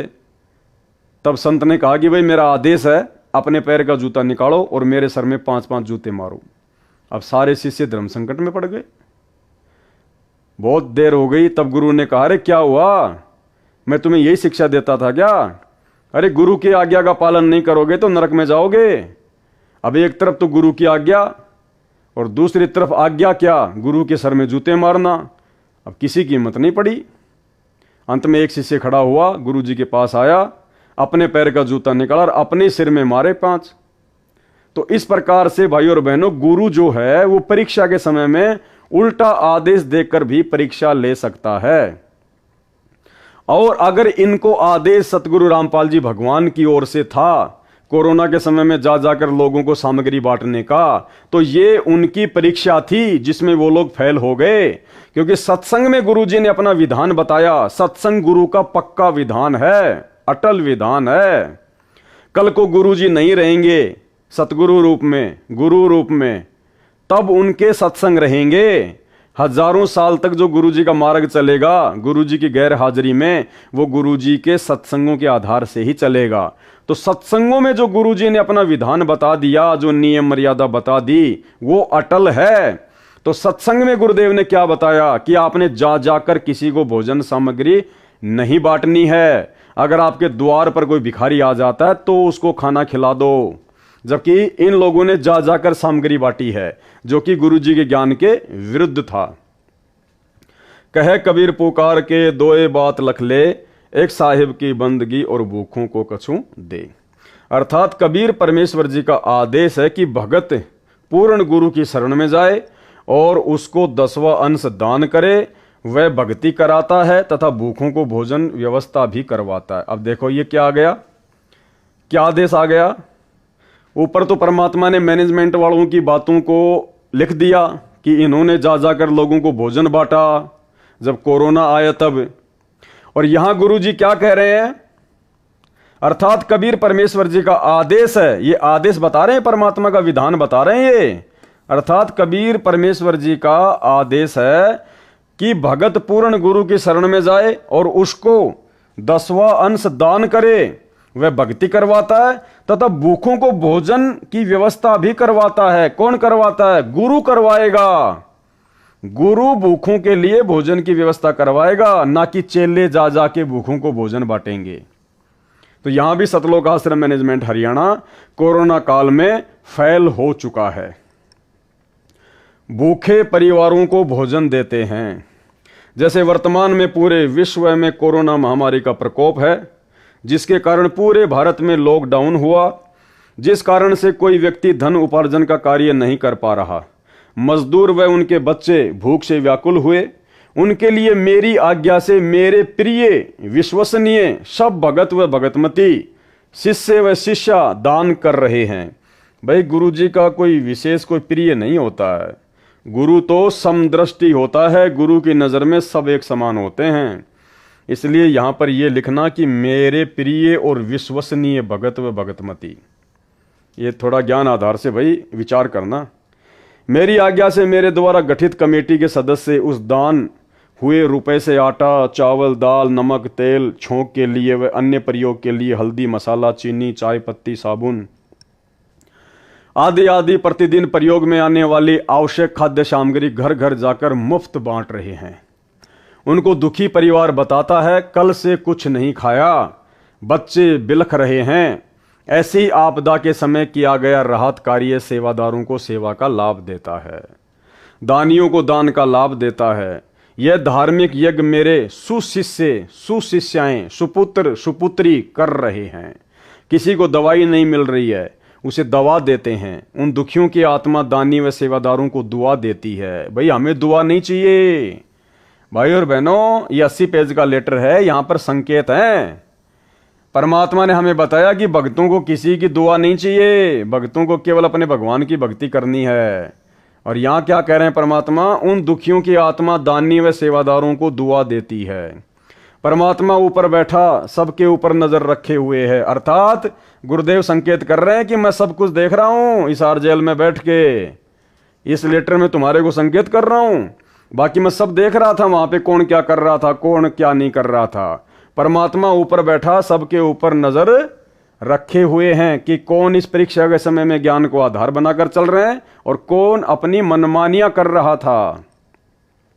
आगे देखिए, संजय साकट दिल्ली तो नीम हकीम खतरा ये जान है, इसको अध्यात्म का कै ख भी ज्ञान नहीं है, बस गुरु बनने की हवस उसे लगी है। किसको लगी है? संजय दिल्ली वाले को, ना कि पवन दास को। यह दास रामपाल दास इसलिए ज्योति यज्ञ के लिए 2100 रुपये दान करने को कहता है। उन रुपयों का 1.25 किलो स्वदेशी घी गाय भैंस का, जो 750 रुपये का मानो, शेष बचे 1350 रुपये। उन रुपयों से धर्म यज्ञ व आश्रम में सत्संग के समय नाम दीक्षा के लिए, जो बाहर से आने वाले भक्तों व भक्तमतियों के लिए आवश्यक वस्तुएं जैसे पंखे, बिछाने के लिए दरी व मैट, आटा, चावल, चीनी, लकड़ी, तेल, गैस आदि आदि में हिस्सा लगाया जाता है। तो भाई फिर अगर आश्रम की सारी व्यवस्था अगर वो ज्योति के बचे हुए पैसों से ही होती है, तो फिर पाठ प्रकाश का 21,000 रुपया फिर वो कहाँ जाता है? लाखों लोग पाठ प्रकाश कराते हैं, 21,000 रुपया देते हैं, फिर वो कौन सी व्यवस्था में लगाया जाता है? जब सारी की सारी व्यवस्था ज्योति के बचे हुए 1350 रुपये से हो रही है, फिर 21,000 रुपये पाठ के किस व्यवस्था में लगाए जा रहे हैं? खुला पाठ 1 लाख रुपए का होता है, वो पैसा किस व्यवस्था में लगाया जा रहा है? खुला दान भी बहुत सारे भगत करते हैं, वो पैसा किस व्यवस्था में लगाया जा रहा है? तो बताइए। तो यहां परमात्मा संकेत कर रहे हैं कि तुम्हारे पैसे का दुरुपयोग हो रहा है। कई करोड़ रुपए की राहत सामग्री सेवादारों ने वितरित कर दी है, दिन रात एक कर रखा है। कई परिवार ऐसे मिले जो बता रहे थे कि कई दिनों से कभी एक समय भोजन खाया, कभी भूखे रहे, ऐसा चल रहा था। यदि आज भोजन नहीं मिलता तो परिवार के सब सदस्य आत्महत्या कर लेते। ऐसे ऐसे महापुण्य के कार्य आप भक्तों व भक्तमतियों के दान से, दास की आज्ञा से आपके भाई बहन सेवादार कर रहे हैं। एक संजय दिल्ली है जो दिन रात ऐसी धर्मात्माओं में दोष निकालता रहता है, भक्तों व दास रामपाल दास की निंदा करता रहता है, अपने कर्म खराब कर रहा है, केवल आश्रम में बनाता है व खाता है, वह भी मनमाना आचरण करके बिना मेरी आज्ञा के करता है और उसे धर्म कहता है। अन्य आपदा जो मुझ रामपाल दास व 1000 अनुयायियों पर नवंबर 2014 में आई, यानी बरवाला कांड, झूठे मुकदमे दर्ज हुए, जेलों में डाले गए, उन सब की न्यायालय में पैरवी के लिए धन की आवश्यकता पड़ी। सारा रुपया आश्रम में रह गया, हमें पकड़कर जेल में डाल दिया। उस समय वकील करने थे, उनकी फीस देनी थी, कुछ ज्ञान के पूरे गांठ के पूरे धनवान भक्तों ने कहा कि जो भी न्यायालय के राहत पाने के लिए धन की आवश्यकता है वह सब खर्च हम वहन करेंगे। उस समय खराब परिस्थिति थी, दास ने उनसे दान नहीं लिया। जबकि भाइयों और बहनों, दास के पास में लेटर है, हिसार जेल से भेजा हुआ लेटर बताया जाता है सतलोक आश्रम मैनेजमेंट हरियाणा के द्वारा। उस लेटर में गुरुजी को भिखारी बना दिया गया। गुरुजी 50 लाख रुपए की उधार मांग रहे हैं एक भगत से, राजेंद्र से, 50 लाख रुपए की, कि भाई तू मेरे को उधार दे दे 50 लाख रुपए, और जब मैं हिसार जेल से बाहर आऊंगा ना तब तेरे को वापस दे दूंगा। क्या हमारे परमात्मा अपने भक्तों से इस प्रकार भीख मांगेंगे क्या? तो इन्होंने हर प्रकार से संगत को गुरुजी के आड़ में ठगा है जमकर। सारी संगत के दान से लगाया, क्योंकि प्रत्येक पुण्य के काम में प्रत्येक का कुछ न कुछ भाग लगना चाहिए। जो भगत जेलों में डाले गए उनका सारा खर्चा जेल का व कुछ रुपए उनके घर पर प्रति महीने खर्चे के भेजे जाते हैं। कुछ ऐसे भगत भी हैं जिन्होंने अपने वकील स्वयं किए तथा घर का खर्च भी कुछ एक नहीं लेते, परंतु उनकी संख्या नाम मात्र है। 940 भगत प्रत्येक तारीख पेशी पर हिसार आते हैं। उनके भोजन की व्यवस्था भी भगतों के दान से मुफ्त की जाती है। उनको जाते समय 2 दिन का भोजन भी साथ दिया जाता है जो दूर स्थान से आते हैं। उनको आने जाने का किराया भी दिया जाता है। कुछ एक किराया नहीं लेते, वे नाम मात्र ही हैं। इससे भगतों को महसूस नहीं हो रहा है कि हम कष्ट उठा रहे हैं, क्योंकि उनको दास के सत्संगों से ज्ञान भी हो गया है। परमेश्वर कबीर जी ने कहा है, कबीर मानव संसारी लगन में दुख सहे करोड़ा, सतगुरु शरण में आए के जो दुख सहे सो थोड़ा। अर्थात मानव स्त्री पुरुष अपने सांसारिक कार्यों में अनेकों कष्ट सहन करते हैं, मुकदमे भी होते हैं, जेलों में भी जाते हैं, यात्रा में गर्मी सर्दी में आते जाते हैं, पैसे भी खर्च होते हैं, समय भी व्यर्थ जाता है, कष्ट भी उठाते हैं। कभी कभी तो सर्दी के मौसम में रेलवे स्टेशन पर एक चद्दर में रात गुजारनी पड़ जाती है। किसी की पुत्र वधू ने आत्महत्या कर ली, सारा परिवार जेल में, धन खर्च कष्ट भी, घर का नाश हो जाता है। इसके विपरीत भगत परमात्मा की भक्ति व सतगुरु शरण में जो कष्ट उठाते हैं उनका समय व्यर्थ नहीं होता। वे भक्ति सुमरण करते करते यात्रा करते हैं, उनका खर्च हुआ किराया धर्म माना जाता है। जो हिसार कोर्ट में केस में हाजिरी के लिए तारीखों पर आते हैं उनको आम के आम गुटलियों के दाम दोनों मिलते हैं। जैसे अनेकों अनुयायी गुरुजी के दर्शन व जेल धाम पर दंडवत प्रणाम करने महीने में कई बार आते हैं। जो निकट के निवासी हैं, दूर दूर स्थान वाले भी महीने में 2 महीने में दंडवत प्रणाम करने संत दर्श को चलने का पुण्य लाभ लेने आते हैं। अब भाइयों और बहनों, संत दर्श का पुण्य लाभ ऐसे नहीं मिलता है। संत दर्श का पुण्य लाभ जब मिलता है जब आपको संत के दर्शन हो, संत का आशीर्वाद मिले, उसको संत दर्श का लाभ मिलता है। संत दर्श को चालिए तज माया अभिमान, और ज्यों ज्यों कदम आगे धरे त्यों त्यों यज्ञ समान। ये वाणी परमात्मा ने किस परिस्थिति में बोली थी? जब द्वापर युग में पांडवों का यज्ञ सफल नहीं हो रहा था और श्री कृष्ण जी 5 पांडवों को नंगे पैर सुदर्शन सुपच की झोपड़ी में लेके गए थे। उस समय के लिए परमात्मा ने ये वाणी बोली है कि संत दरस को चालिए तज माया अभिमान, क्योंकि श्री कृष्ण जी और 5 पांडव 2-3 किलोमीटर पहले ही अपने रथ से नीचे उतर गए थे, नंगे पैर हो लिए थे और परमात्मा की झोपड़ी तक गए थे। और जब वो झोपड़ी में गए तो सुपथ सुदर्शन के रूप में उनको परमात्मा के दर्शन भी हुए। क्या आज वर्तमान में हिसार जेल के आगे नाक रगड़ने वालों को संत रामपाल जी के दर्शन हो रहे हैं? क्या संत रामपाल जी का आशीर्वाद मिल रहा है? इसलिए भाइयों और बहनों, ये आप और हमारी ये परीक्षा है। इस वाणी का फायदा उठाकर सतलोक आश्रम मैनेजमेंट हरियाणा वालों ने हमारे को मूर्ख बनाया। अगर हिसार जेल के आगे जाकर नाक रगड़ने से, दंडवत प्रणाम करने से ही गुरु जी का आशीर्वाद मिलता है, तो भाई फिर बाकी दिन जो आप अपने घर पर आरती के समय, सत्संग सुनने से पहले या वैसे सुबह शाम जो गुरुजी को दंडवत प्रणाम करते हो अपने घर पर, इसका मतलब उस दंडवत का तो कोई लाभ आपको नहीं मिल रहा, क्योंकि लाभ तो आपको हिसार जेल के आगे जाकर दंडवत करने से ही मिलेगा। क्या आपके घर पर परमात्मा नहीं है? क्या आपके घर पर आपके गुरुदेव भगवान विराजमान नहीं है? अगर आपके घर पर गुरुजी विराजमान नहीं है तो घर पर आप जो दंडवत करते हैं तो क्या दीवारों के सामने करते हैं? क्या जो आप ज्योति जलाते हैं अपने घर पर तो क्या आप दीवारों के सामने जलाते हैं? क्या आपके घर पे परमात्मा नहीं है? तो यहाँ सतलोक आश्रम मैनेजमेंट हरियाणा ने परमात्मा की इस वाणी का फायदा उठाकर ज्यादा से ज्यादा संख्या में भक्तों को इशार तारीखों पर बुलवाया ताकि कोर्ट की कार्यवाही में बाधा उत्पन्न हो। तो ये हमारी ज्ञान की परीक्षा है वर्तमान में। मात्र हिसार जेल के आगे जाने से, माथा रगड़ने से कोई लाभ नहीं मिलेगा। परमात्मा कहते हैं मोकों कहाँ ढूंढे रे बंदे, मैं तो तेरे पास में। और हम रोज संध्या आरती पढ़ते हैं, गुरुदेव क्या कहते हैं? घट ही में गंगा, घट ही में जमुना, घट ही में है जगदीश सतगुरु तारेंगे। तो जगदीश कौन है? जगदीश है सतगुरु रामपाल जी भगवान, कबीर भगवान। तो जितने भी लोग हिसार की तारीखों पर जाया करते थे वो सब के सब लोग अपनी अज्ञानता को जाहिर किया करते थे। ठीक है, यदि वैसे आपको कोई काम है, आपको हिसार जाना है और यदि आपका जेल से होकर रास्ता है, आपका जेल के आगे से होकर आपको जाना पड़ता है, तो आप जी वहां पर दंडवत कीजिए, कोई दिक्कत नहीं है। लेकिन स्पेशली यदि आप जी दंडवत करने के लिए हिसार जेल जाते हैं तो ये भगत की ज्ञानहीनता है। कबीर संत मिलन को चालिए तज माया अभिमान, जो जो कदम आगे रखे सो सो यज्ञ समान। संत मिलन को चालिए। क्या आपको संत मिलता था? क्या आपको गुरुजी मिलते थे? क्या गुरुजी के आपको दर्शन होते थे हिसार जेल के आगे?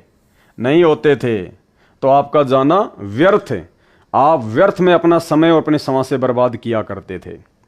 अर्थात कबीर परमेश्वर जी ने कहा है कि हे भगत भगतमती, पूर्ण संत यानी अपने सतगुरु के दर्शन के लिए अपने धन व पद का अभिमान त्याग चलना।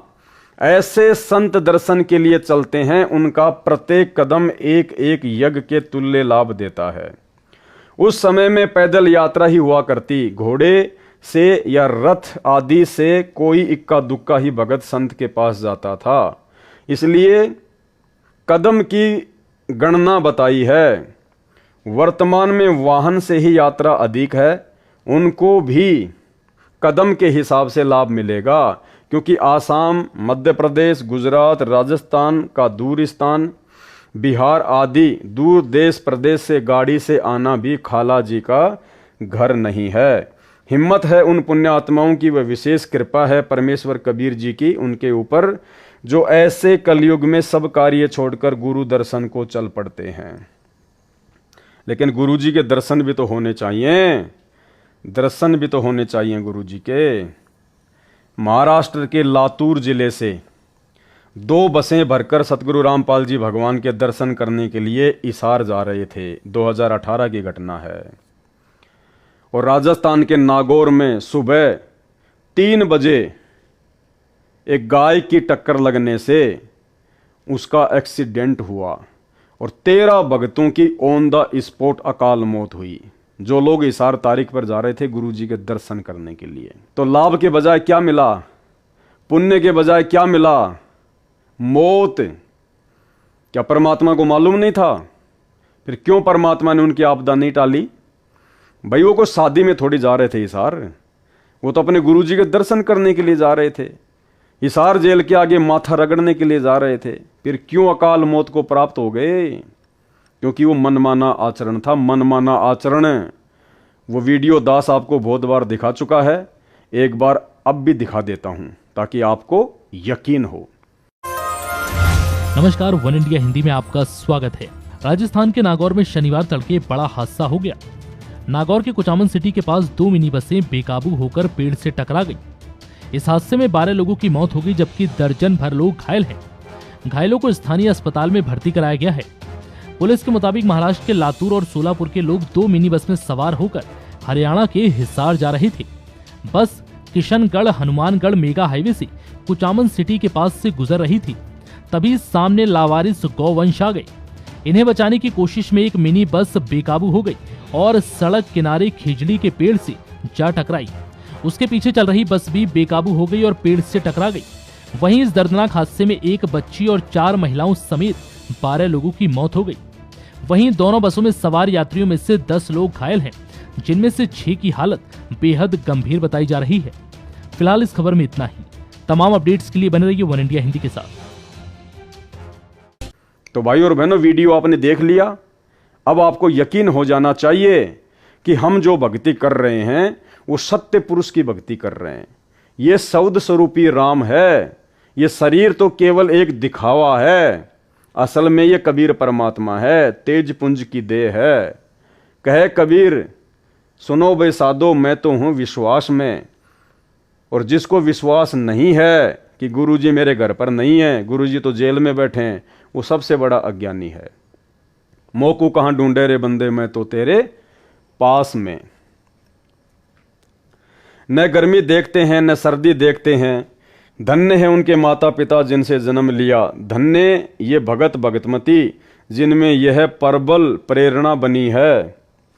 इनको पूर्ण ज्ञान है। सांसारिक लगन में भी तो अनेकों कष्ट भोगने पड़ते हैं। परमात्मा प्राप्ति के लिए यह कष्ट कुछ भी नहीं है। इनका बेड़ा पार होगा। कुछ पाने के लिए कुछ करना भी पड़ता है। अगर इतना ही पुण्य जबरदस्त भक्तों को हिसार की तारीखों पर जाने से, हिसार जेल के आगे जाकर दंडोत प्रणाम करने से मिलता है, तो भाई पिछले 3 वर्षों से कोरोना के बाद में क्यों एक भी भगत हिसार जेल के आगे नहीं जा रहा? क्यों पहले की तरह संगत को हिसार की तारीख पर जाने के लिए मैसेज नहीं डाला जा रहा? क्या मैनेजमेंट नहीं चाहता कि भक्तों के पुण्य बने, भगत तुरंत सतलोक चले जाएं? तो भाई और बहनों, संकेतों को समझो, परमात्मा के संकेतों को। काल के दूत संजय दिल्ली ने भक्तों को जेल धाम हिसार में आने से रोका। कहा कि हिसार नहीं जाना, मेरे पास आना। यह संगत को उपरोक्त संत मिलन को चलने वाले पुण्य से वंचित करवाकर भक्ति हानि करवाना चाहता था। परंतु दास के आदेश के पश्चात और अधिक संगत हिसार आने लगी, जबकि आदेश किसी ने नहीं सुना। गुरुजी का किसी ने नहीं सुना कि भाई तुम हिसार की तारीखों पे आओ, हिसार की तारीखों पे आओ। जब तक सूरज चांद रहेगा भक्तों भक्तमतियों तुम्हारा नाम रहेगा। कौन से भगत और भक्तमतियों का? जो ज्ञान को आधार बनाकर चल रहे हैं उनका इस परीक्षा के समय में। इस प्रकार जो मुकदमे में हैं वे मुकदमे की सेवा में हिसार कोर्ट में पेशी पर आते हैं, उनको भी यही लाभ मिलता है। उनको तो मार मार खीर खिलाई जा रही है। किनको? जिन लोगों के ऊपर बरवाला कांड में मुकदमे लगे थे। गुरुदेव कह रहे हैं उनको तो मार मार खीर खिलाई जा रही है। इसका अर्थ यह है कि यदि उन भक्तों के ऊपर परमात्मा बरवाला कांड में मुकदमे नहीं लगवाता तो वो भगत अब तक परमात्मा से दूर हो चुके होते, वो भक्ति छोड़ चुके होते। या तो अपनी पहले वाली पूजा पाठ में लग जाते या दूसरे पंथों में चले जाते। लेकिन अच्छी आत्माएं थी, इसलिए परमात्मा ने उनको अपने चरणों में लगाए रखने के लिए उनके ऊपर मुकदमे लगवाए, ताकि वो मजबूरी वश परमात्मा से जुड़े रहें, अपने गुरुजी से जुड़े रहें। इसलिए परमात्मा कह रहे हैं उनको तो मार मार के खीर खिलाई जा रही है। धन्य भाग है उनका, पूर्ण ज्ञान है उनको भी, नहीं तो विचलित हो जाते। कोई भी टस से मस नहीं हुआ। 1-2 ज्ञान में कच्चे थे, वह उसके संजय दिल्ली के जाल में फंसे हैं, ना कि पवन दास के जाल में। गीता अध्याय 3 श्लोक 14-15 का सरलार्थ। संपूर्ण प्राणी अन्न से उत्पन्न होते हैं, क्योंकि नर मादा से उत्पत्ति उनके शरीर से निकले बीज से होती है। बीज अन्न खाने से बनता है। इसलिए कहा है अन्न की उत्पत्ति वृष्टि बारिश के जल से होती है। पहले समय में सब कृषि बारिश पर निर्भर थी। इसलिए कहा है बारिश यज्ञ धार्मिक अनुष्ठान जो विधि विधान से किया जाता है उससे होती है। धार्मिक अनुष्ठान शास्त्रों में वर्णित विधि से किए कर्मों से होता है। कर्म काल ब्रह्म ने उत्पन्न किए, क्योंकि काल ब्रह्म ज्योति निरंजन के लोक में सब प्राणियों को कर्म करके ही खाने पीने की सुविधाएं मिलती हैं। केवल सतलोक जो सबका निज घर है उसमें बिना कर्म किए सब सुविधाएं मिलती हैं। और ब्रह्म यानी क्षर पुरुष यानी ज्योति निरंजन की उत्पत्ति अविनाशी परमात्मा यानी पूर्ण ब्रह्म कबीर जी से जान। ज्योति निरंजन की उत्पत्ति किससे? पूर्ण ब्रह्म कबीर साहिब से। इससे स्वयं सिद्ध है कि सर्वगतम ब्रह्म परम अक्षर ब्रह्म सदा ही धार्मिक अनुष्ठानों में प्रतिष्ठित है। सर्वगतम ब्रह्म का अर्थ है जिस परमात्मा की सत्ता सबके ऊपर है, जो सब जगह निर्बाध जा सकता है, ब्रह्मा, विष्णु तथा शिव तीनों काल ब्रह्म के निज निवास 21वें ब्रह्मांड में नहीं जा सकते। ये सर्वगतम सर्वव्यापी नहीं है। काल ब्रह्म क्षर पुरुष अक्षर पुरुष के लोक में नहीं जा सकता। यह भी सर्वगतम ब्रह्म अर्थात सर्वव्यापी परमात्मा नहीं है। अक्षर पुरुष परम अक्षर ब्रह्म के सतलोक में नहीं जा सकता, इसलिए यह भी सर्वगतम ब्रह्म अर्थात सर्वव्यापी परमात्मा नहीं है। परंतु परम अक्षर ब्रह्म अर्थात कबीर देव सतगुरु रामपाल जी भगवान सत्य पुरुष कबीर जी सब लोकों में निर्बाध रूप से जा सकता है। वेद भी कहते हैं कि पूर्ण परमात्मा ऊपर सबसे ऊपर के लोक में बैठा है, वहां से चलकर पृथ्वी पर आता है। रास्ते में अक्षर पुरुष का लोक भी है, उसमें भी आता है, फिर क्षर पुरुष के लोक में पृथ्वी पर आता है। संत गरीबदास जी ने भी यही कहा है कि अजब नगर में ले गए हमको सतगुरु आण, जिल के बिंब अगाध गति सूते चादर ताण। अमर लोक से सतगुरु आए रूप धर्या करवाना, ढूंढत ऊंट महल पर डोले बूझत सा बयाना। अर्थात कबीर परमेश्वर जी जो गरीबदास जी के सतगुरु हैं, वे मेरे को संत गरीबदास जी को सतलोक से चलकर आकर गांव छुडानी में मिले, अपने अमर लोक सतलोक में लेकर गए। हम वहां सुख की नींद सोए सूते चादर ताण।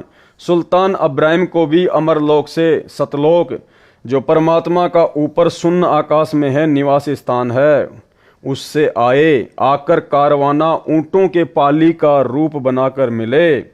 राजा के महल पर प्रकट हुए, राजा से वार्ता की, इसलिए सत्य पुरुष अविनाशी परमात्मा ही सर्वगतम सर्वव्यापी सबका धारण पोषण करने वाला है।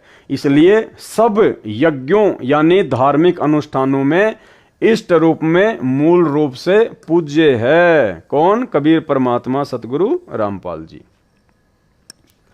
गीता अध्याय 15 श्लोक 16-17 में भी स्पष्ट है, जो पहले बता दिया है कि श्रेष्ठ परमात्मा अर्थात उत्तम पुरुष यानी पुरुषोत्तम तो श्लोक 16 में बताए क्षर पुरुष और अक्षर पुरुष से अन्य भिन्न ही है। जिसे परमात्मा कहा जाता है, जो तीनों लोकों में प्रवेश करके सबका धारण पोषण करता है, वह अविनाशी परमेश्वर है। जो विधि विधान से धार्मिक अनुष्ठान किए जाते हैं, उनका फल पूर्ण परमात्मा भगत भगतमती की किस्मत में लिख देता है। जो सुविधा यहाँ काल ब्रह्म के लोक में सत्य पुरुष कबीर जी के भगत भक्तमतियों को चाहिए, उनका कर्मानुसार भुगतान तीनों देवता ही करते हैं। ये भाग्य में लिखे को न कम कर सकते हैं न अधिक। जैसे कोई नौकर सेठ की नौकरी करता है तो उसकी हाजिरी लगती है, वे हाजिरी मुनीम के पास जाती हैं, वह नौकर को तनख्वाह देता है, वह उसको न कम कर सकता है न अधिक, और न तनख्वाह को रोक सकता है। ये उदाहरण समझने के लिए पर्याप्त है। सतगुरु विमुखा युग युग रोवे। और वर्तमान में सतलोक आश्रम मैनेजमेंट हरियाणा ने काल प्रेरणा से मनमानियां करते हुए पूरी की पूरी संगत को सतगुरु विमुख वाली स्थिति में लाके खड़ा कर दिया है। संजय दिल्ली वाले के ऊपर उदाहरण देकर परमात्मा क्या समझा रहे हैं। सतगुरु को त्याग कर मनमाना आचरण करने वाला संसार सागर से पार नहीं हो सकता। सतगुरु को त्याग कर, सतगुरु को त्यागने का मतलब है सतगुरु की बातें ना मानना, सतगुरु के सत्संग रूपी वचनों पे ना चलना, या सतगुरु की मर्यादा तोड़कर उनकी भक्ति करना। वो होता है सतगुरु को त्यागना। और मनमाना आचरण करने वाला संसार सागर से पार नहीं हो सकता। तो भाई सतलोक आश्रम मैनेजमेंट हरियाणा ने 2014 बरवाला कांड के बाद में कितने सारे मनमाने आचरण किए हैं, गिनती नहीं है। कुछ मोटे मोटे मनमाने आचरण जो दास आपको अक्सर गिनाता है। राजस्थान के गैंगस्टर आनंदपाल सिंह की सीबीआई जांच का समर्थन, 5 लाख रुपए राजपूत करणी सेना को चंदे के रूप में देना। 2016 में हरियाणा के जाट आरक्षण में करोड़ों रुपया भक्तों के ज्योति पाठ का जाट आरक्षण संघर्ष समिति को चंदे के रूप में देना। लाखों भक्तों को जाटों के धरनों पर बैठाना। धनाना गांव में 50 लाख रुपए का बैडमिंटन का स्टेडियम बनवाना। और धनाना गांव में कबड्डी की टीम को सतगुरु रामपाल जी परमेश्वर जी के बड़े बेटे वीरेंद्र की ओर से 31,000 रुपए का इनाम देना। धनाना गांव वालों के लिए एम्बुलेंस चलाना, बसें चलाना, रोडें ठीक करवाना। और इसके अलावा ना जाने कितने कुकर्म जो परमेश्वर के भक्ति विधान के बिल्कुल खिलाफ हैं। इसको कहते हैं मनमाना आचरण। तो ऐसा मनमाना आचरण करने वाले और संगत से करवाने वाले को गुरुदेव क्या कह रहे हैं? सतगुरु को त्याग कर मनमाना आचरण करने वाला संसार सागर से पार नहीं हो सकता। उस आत्मा का कल्याण सतगुरु जी की शरण में रहकर मर्यादा का पालन करते हुए आजीवन भक्ति करने से ही होगा। उदाहरण, परमेश्वर कबीर जी को एक जीव को काल के जाल से निकालने के लिए बहुत लंबा संघर्ष करना पड़ता है। आप सब भगत भगतमती जो मुझ दास से दीक्षित हो, आपके पीछे परमेश्वर कबीर जी युगों से लगे हैं आपको शरण में लेने के लिए, यानी काल ब्रह्म के जाल से निकालने के लिए। इतना घोर कष्ट उठाया है जितना सुल्तान अब्राहिम अधम व कमाली को काल के जाल से निकालने में कष्ट उठाए थे। सुल्तान अधम के लिए जो सम्मन वाली आत्मा थी, कभी ऊंट वाला बने, कभी यात्री का वेश बनाया, वे नौकरानी का वेश बनाकर बाग में गए। 3 कोरड़ों की चोट खाई। किसने खाई? कबीर परमात्मा ने। किस कबीर परमात्मा ने? सतगुरु रामपाल जी परमेश्वर कबीर परमात्मा ने 3 कोरड़ों की चोट खाई। फिर 3 कुत्ते लेकर जंगल में लीला की, आखिर में उसे काल की दलदल से निकाल कर छोड़ा। संत गरीबदास जी को कबीर परमेश्वर जी ने बताया है कि जो जन मेरी शरण है ताका हूं मैं दास, और गैल गैल लाग्या फिरूं जब तक धरती आकाश। एक ही उदाहरण आपको सब प्रमाण देगा जो इस प्रकार हैं। जीव को अपनी शरण में लेने के लिए परमेश्वर कबीर जी पहले जीव की शरण में स्वयं जाते हैं, यानी समझाने के लिए। प्रमाण, जो कमाली लड़की शेख तकी की बेटी थी, उसको कैसे शरण में लिया और सतगुरु शरण त्याग कर उसने क्या क्या कष्ट उठाए, तथा अंत में सतगुरु शरण में आकर ही मोक्ष प्राप्त किया। एक पुस्तक दास ने लिखी है, आध्यात्मिक ज्ञान गंगा। उसमें परमेश्वर कबीर जी का चारों युगों में प्रकट होने का वर्णन है। सतयुग तथा त्रेता युग में स्वामी रामानंद काशी वाले की आत्मा वेद विद व गंगाधर नाम का ऋषि था, तथा कमाली वाली आत्मा उसकी पत्नी दीपिका व सूर्या नाम से थी। जो दोनों युगों में जन्मे वे दोनों प्रत्येक युग में पति पत्नी बने, दोनों जन्मों में निसंतान रहे। उन आत्माओं को शरण में लेने के लिए परमेश्वर कबीर जी दोनों युगों में बालक रूप में उनको मिले। उनको अपने परवरिश की सेवा देकर पुण्य भागी बनाया, परंतु उन जीवनों में उन दोनों ने दीक्षा नहीं ली। शरीर छोड़कर दोनों स्वर्ग गए, फिर दोनों का पृथ्वी पर भिन्न भिन्न स्थानों पर जन्म होता रहा। स्वामी रामानंद जी को भी कलयुग में शिष्य बनकर शरण में लिया। कमाली की कथा इस प्रकार है। दीपिका व सूर्या वाली आत्मा मुसलमान धर्म में राबिया नाम की कन्या के रूप में जन्मी। जब वह 12-13 वर्ष की थी तब सतपुरुष कबीर जी उसको जिंदा बाबा के रूप में जंगल में मिले। उसे ज्ञान समझाया।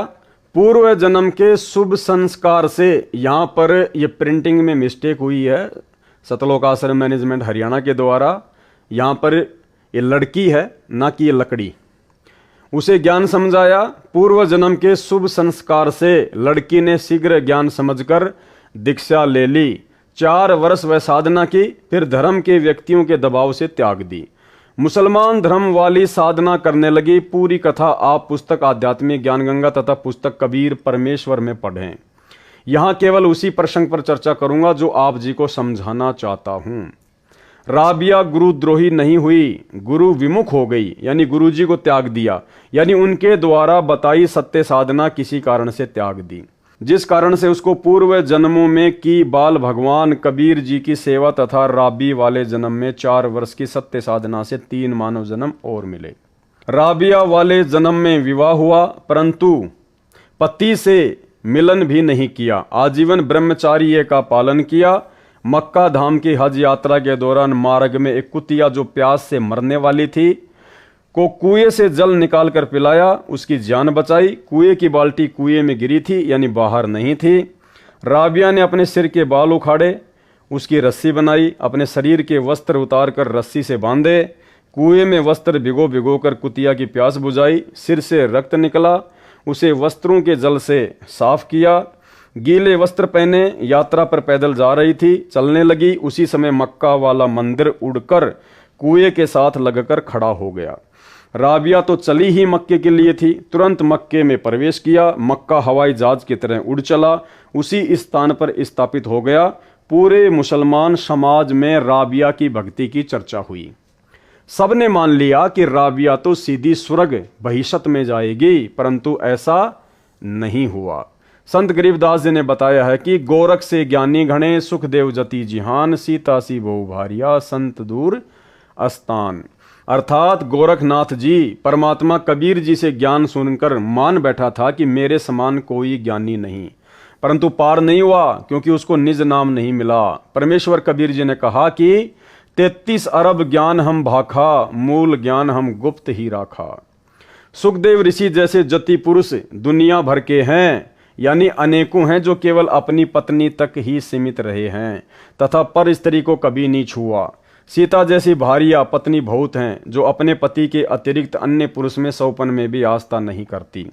परंतु मोक्ष तो सतगुरु की शरण में सत्य साधना मर्यादा में रहकर करने से होगा, यानी मर्यादा भक्ति में प्रथम है। और जिन मर्यादाओं का अकाल सतलोक आश्रम मैनेजमेंट हरियाणा के साथ जुड़ी हुई संगत में पड़ा हुआ है, केवल उपरोक्त महिमा से नहीं होगा।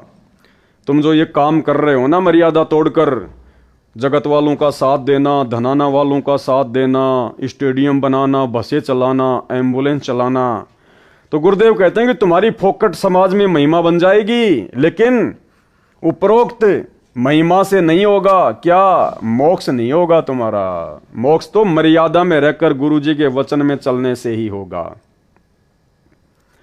कहा है कि उपरोक्त प्रकार के मानव असंख्य मिल जाएंगे, परंतु संत का घर दूर है। संत का घर दूर यानी मर्यादा में रहकर भक्ति करने वाले भक्तों के घर बहुत दूर हैं। यानी संत सतगुरु के समान महान व कल्याणकारक कोई नहीं। ऐसे संत का मिलना सुदुर्लभ है। गीता अध्याय 7 श्लोक 19 में भी काल ब्रह्म ने कहा है कि हे अर्जुन, बहुनाम जन्मानाम अंतते ज्ञानवान माम पर पद्धते वासुदेव सर्वम इति स महात्मा सुदुर्लभ है। अर्थात मुझ काल ब्रह्म की भक्ति अनेकों जन्म जन्मांतरों के बाद कोई एक करता है। अन्य जन्मों में सब अन्य देवी देवताओं की भक्ति करते रहते हैं, परंतु वासुदेव सर्वव्यापी सबका मालिक परम अक्षर ब्रह्म वही पूज्य है, वही सबका उत्पत्ति करता है, वही सबका धारण पोषण करता है, वही परमात्मा कहा जाता है, वही पुरुषोत्तम उत्तम पुरुष है, वही वास्तव में अविनाशी है। और वो अविनाशी उत्तम पुरुष सबका धारण पोषण करने वाला आप और हमारा सौभाग्य जो सतगुरु रामपाल जी परमेश्वर जी के रूप में हमें प्राप्त हैं। उसी की पूजा करो, उसी परम अक्षर ब्रह्म की पूजा करो, अविनाशी परमात्मा की। यह ज्ञान बताने वाला और उसके पास तीनों नाम हों, उसको सार शब्द का ज्ञान हो। और भाइयों और बहनों, अगले वीडियो में उसी सार शब्द का सतगुरु रामपाल जी भगवान ने इसी पुस्तक जब जब भूल पड़े के पेज नंबर 53 पर स्पष्ट रूप से जिक्र कर रखा है। अगले वीडियो में आप लोगों को पता चलेगा कि वास्तव में सार शब्द क्या है। बिल्कुल सार्वजनिक कर रखा है परमात्मा ने। और जो भोले भाई बहन अज्ञानता में, नादानी में, जल्दबाजी में कि ना जाने गुरुजी सार जेल से आएंगे या नहीं आएंगे, मैनेजमेंट वाले सार नाम दे रहे हैं, ले लो ले लो ले लो, सार शब्द ले लो। 1-1 लाख रुपए दे के सार शब्द ले लिया, 21-21 हजार रुपए दे के सार नाम ले लिया। अब उनको पता चलेगा कि वास्तव में तुम्हें जो सार शब्द के नाम पे मंत्र दिए गए हैं वो क्या है। और गुरुदेव भगवान ने इसी 80 पेज के लेटर में और पेज नंबर 53 पर सार शब्द क्या बताया है, और उसको उसके गुरुजी से दीक्षा देने का अधिकार हो। महात्मा सुदुर्लभ यानी मुश्किल से मिलता है। संत गरीबदास जी ने कहा है कि कोट्यों मध्य कोई नहीं रे झुमकरा, अरबों में कोई ग्रक सुनो रे झुमकरा।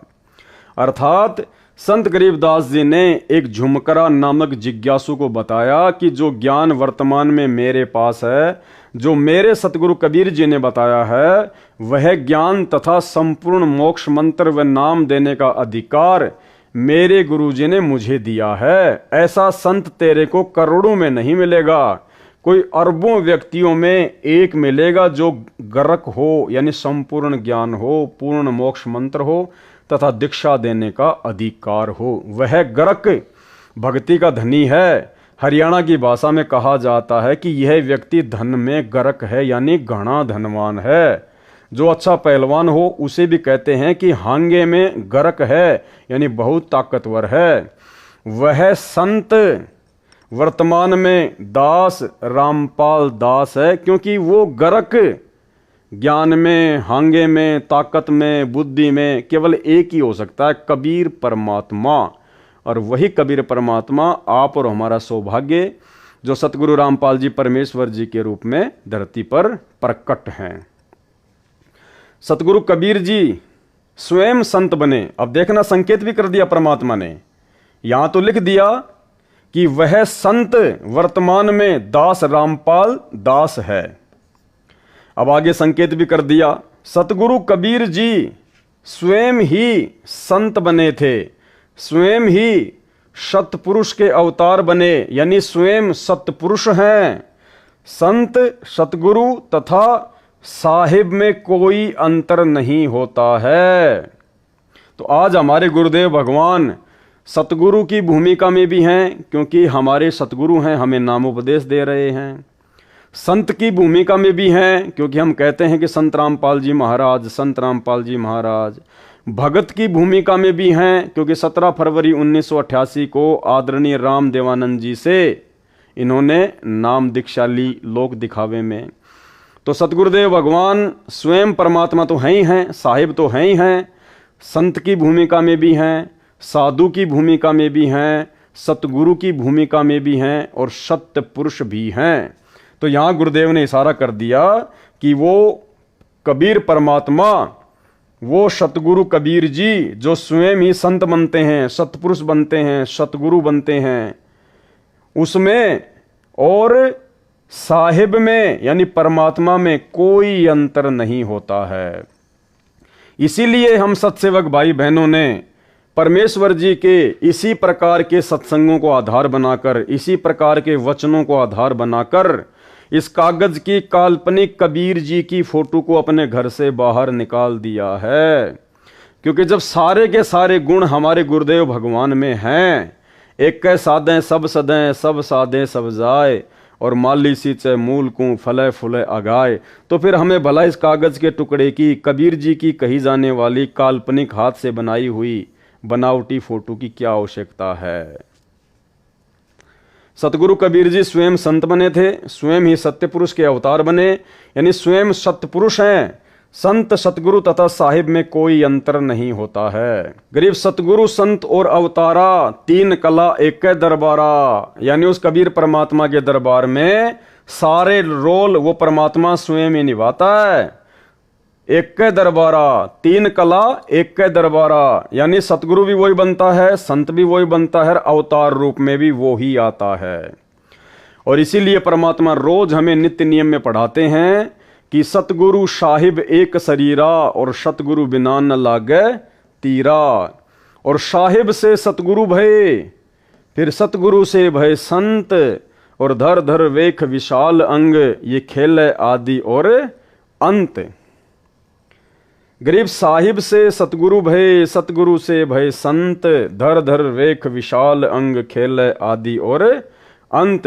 तो ये सारा खेल, ये सारी लीला वर्तमान में ये सत्य पुरुष कबीर देव सतगुरु रामपाल जी परमेश्वर स्वयं ही कर रहे हैं।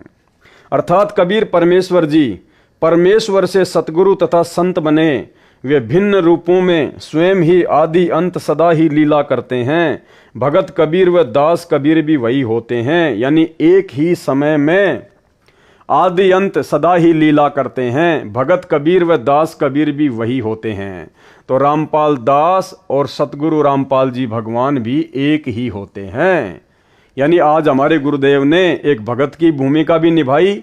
17 फरवरी 1988 को आदरणीय राम देवानंद जी से दीक्षा लेकर उनको अपना मुंह बोला गुरु बनाकर लोक दिखावे में, और सन 1994 में सत्संग और नाम दीक्षा देकर सतगुरु की भूमिका भी निभाई। तो क्या कह रहे हैं, भगत कबीर व दास कबीर भी वही होते हैं। यानी एक ही समय में वे सतगुरु, संत, दास तथा भगत होते हैं और ये सारे गुण सतगुरु रामपाल जी भगवान में विद्यमान हैं। सन 1994 से इन्होंने आप और हमारे को नाम दीक्षा देनी शुरू की, तो क्या बन गए, सतगुरु। 17 फरवरी 1988 को इन्होंने लोक दिखावे में लीला करते हुए आदरणीय राम देवानंद जी से नाम दीक्षा ली, तो क्या बने, नाम दीक्षा लेकर भगत। और हम अपने गुरुदेव को क्या कहते हैं, संत रामपाल जी भगवान, तो क्या बने, संत। और सत्य पुरुष फिर ये स्वयं है ही, क्योंकि ये सारी लीला सत्य पुरुष स्वयं ही करता है। जो साकट संजय दिल्ली कहता है कि, ना कि पवनदास कहता है, कौन कहता है, साकट संजय दिल्ली कहता है कि एक समय में एक सतगुरु होता है, एक संत एक ही दोनों रूप में नहीं होता, उसकी यह भी झूठ सिद्ध हुई। कथा राबिया की चल रही है। राबिया के चमत्कार को देखकर सबने स्वर्ग में जाने योग्य मान ली, परंतु उस पुण्यात्मा की बहुत दुर्गति हुई। राबिया का शरीर त्याग कर कन्या का मानव जन्म प्राप्त हुआ, उसमें वैश्या का नारकीय जीवन जिया। गणिका का शरीर त्याग बंसुरी नाम की कन्या का जन्म मुसलमान धर्म में हुआ। प्रसिद्ध गायिका हुई, अल्लाह की महिमा के शब्द गाया करती थी, मुसलमान धर्म के अनुसार धार्मिक क्रिया करती थी। बांसुरी ने मुसलमान काजी, मुल्ला व पीरों से सुना था कि जो मक्का में बनी धार्मिक मस्जिद में मर जाता है वह सीधा जन्नत अर्थात स्वर्ग में जाता है। बांसुरी वाली आत्मा अल्लाह के प्रति कुर्बान थी, क्योंकि पिछले जन्म की भक्ति थी, मजबूत भक्ति संस्कार थे, परमात्मा की चाहत थी। उसने जन्नत में जाने के लिए अपना सिर काटकर मक्के वाली मस्जिद में चढ़ा दिया, अपनी कुर्बानी दे दी, परंतु कुछ हाथ नहीं लगा। इसके पश्चात बादशाह सिकंदर लोदी के धार्मिक गुरु शेख तकी के घर कन्या का जन्म हुआ। 12 वर्ष की आयु में मृत्यु हो गई। कब्र में शव दफनाया गया। आत्मा धर्मराज के दरबार में अगले अन्य प्राणी के जन्म के इंतजार में लाइन में खड़ी थी। परमेश्वर कबीर जी ने शेख तकी को प्रेरित किया। उसने अपनी लड़की को जिंदा करने की शर्त रखी। राजा सिकंदर लोदी व दिल्ली तथा आसपास के हजारों व्यक्ति जो दर्शक खड़े थे, कब्र खुदवाकर मृत लड़की को कबीर परमेश्वर जी ने जीवित किया। लड़की ने लगभग 1.5 घंटा ऊंची आवाज में अपनी आप बीती बताई तथा साथ खड़े कबीर जी को अल्लाहू अकबर यानी सबका मालिक बताया, और बताया कि इनसे दीक्षा लेकर 4 वर्ष भक्ति करने से 3 मानव जन्म मिले। अब मेरा मानव जन्म का संस्कार नहीं बचा था। ये परमात्मा धर्मराय दरबार में अभी अभी गए। धर्मराय को धमकाया कि ये आत्मा मेरी है, इसे छोड़ो। धर्मराय ने खड़ा होकर इनका सत्कार किया, हाथ जोड़कर मेरे को इनके हवाले कर दिया। लड़की ने अपने पिता शेख तकी के घर जाने से इनकार कर दिया। अपने परम पिता कबीर जी के घर पुत्री रूप में गई, दीक्षा ली, पुनः सतगुरु शरण में आई। तब उस आत्मा का काल के जाल से छुटकारा हुआ, अर्थात वो वर्तमान में बिचली पीढ़ी में दोबारा से मानव जन्म लेने के लिए योग्य बनी, क्योंकि मोक्ष का समय तो अब है। आप सभी आत्माएं जो दास रामपाल के उपदेशी हैं और जो आगे दीक्षा लेंगे, उन सब को परमात्मा कबीर जी ऐसे ही युगों युगों से पीछे पकड़कर धर्म कर्म भक्ति से चार्ज करते रहे हैं। अब आप मोक्ष प्राप्ति के अंतिम चरण में हो। आप और हमें कह रहे हैं सतगुरु रामपाल जी भगवान कि वो आत्माएं जिनके आप जी वर्तमान में उदाहरण सुन रहे हो, सेऊ, सम्मन, नेकी, अब्राहिम सुल्तान, धर्मदास, नानक जी, कह रहे हैं वो आप ही हो। परमात्मा युगों युगों से आपको पकड़ पकड़ कर इस बिचली पीढ़ी में मोक्ष के टाइम में लेकर आए हैं। अब आप मोक्ष प्राप्ति के अंतिम चरण में हो। अब गलती ना करो। यानी वो अंतर्यामी परमात्मा सारे कुकर्म हिसार जेल में बैठकर संजय दिल्ली वाले के और सतलोक आश्रम मैनेजमेंट हरियाणा के देख रहा है। इसलिए परमेश्वर कह रहा है कि अपने मनुष्य जीवन के मकसद को समझो। बड़ी मुश्किल से परमात्मा तुम्हें यहां तक लेकर आया है, काल से बचाकर। तुम सारी प्रोसीजर को पार करके इस स्थिति में आए हो कि तुम्हारा मोक्ष हो सके। और अब यदि बात बिगाड़ दोगे तो ना घर के रहोगे ना घाट के। अब आप मोक्ष प्राप्ति के अंतिम चरण में हो। अब गलती ना करो, दया करो उस परमेश्वर पर, उस परमेश्वर पर, यानी सतगुरु रामपाल जी परमेश्वर जी अपने लिए कह रहे हैं कि दया करो उस परमेश्वर पर जो तुम्हारे लिए इतना दुख उठा रहा है। दया करो उस परमेश्वर पर। ये संजय के आगे परमात्मा नहीं गिड़गिड़ाएंगे, वो तो गुरुद्रोही है, वो तो काल का दूत है। परमात्मा ने पहले ही आपको साबित कर दिया कि काल ने स्पेशल अपना दूत भेजा हुआ है संजय को। तो यहां परमात्मा काल के दूत के आगे हाथ नहीं जोड़ेंगे, काल के दूत को नहीं कहेंगे कि दया करो उस परमेश्वर पर। यहां परमात्मा संकेत कर रहे हैं, सतलोक आश्रम मैनेजमेंट हरियाणा से जुड़ी हुई लाखों की संगत को इशारा कर रहे हैं परमात्मा।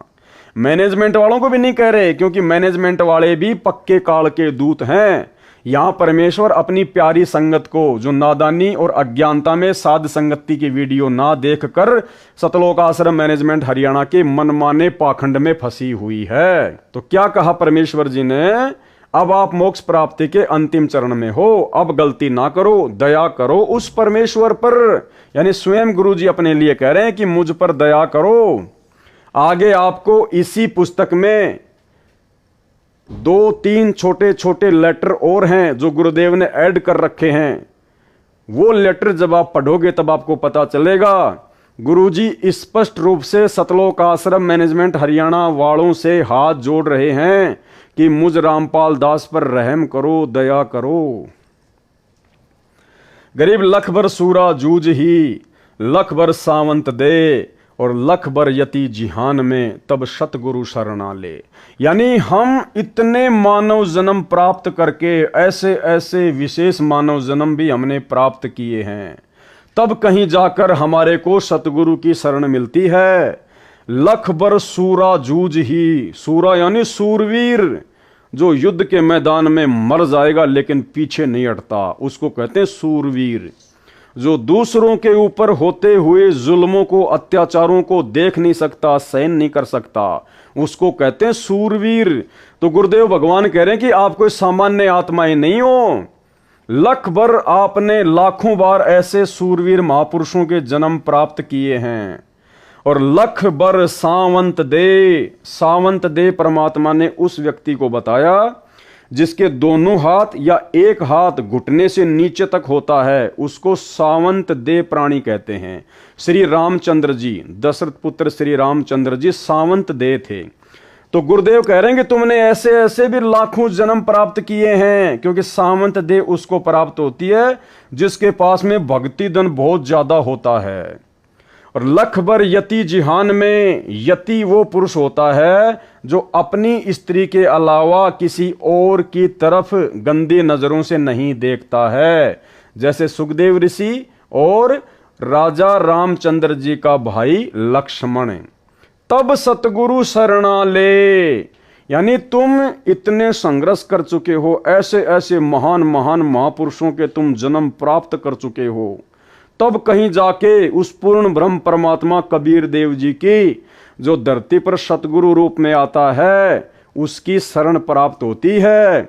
और परमेश्वर कह रहे हैं कि वो शरण आज वर्तमान में तुम्हें उस कबीर परमात्मा सतगुरु रामपाल जी की प्राप्त हो चुकी है। और अब यदि तुम अपना काम बिगाड़ोगे, अपनी बात बिगाड़ोगे, ज्ञान को आधार नहीं बनाओगे, देखा देखी में चलोगे तो मार खाओगे। अब आप मोक्ष प्राप्ति के अंतिम चरण में हो, अब गलती ना करो, दया करो उस परमेश्वर पर। गरीब लख भर सूरा जूझ ही, लख भर सावंत दे, लख भर यति जिहान में तब सतगुरु रामपाल जी अपनी शरण में ले।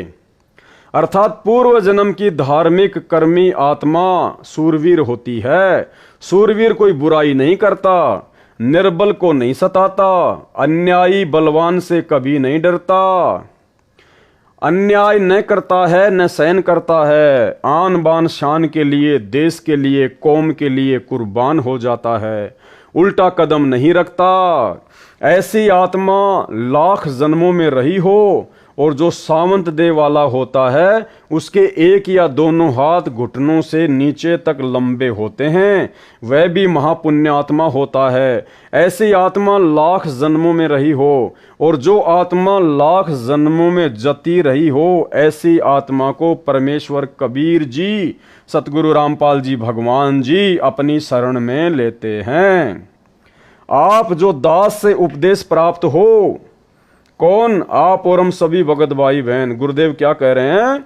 आप जो दास से उपदेश प्राप्त हो, इनसे भी कई गुणा नेक रहे हो।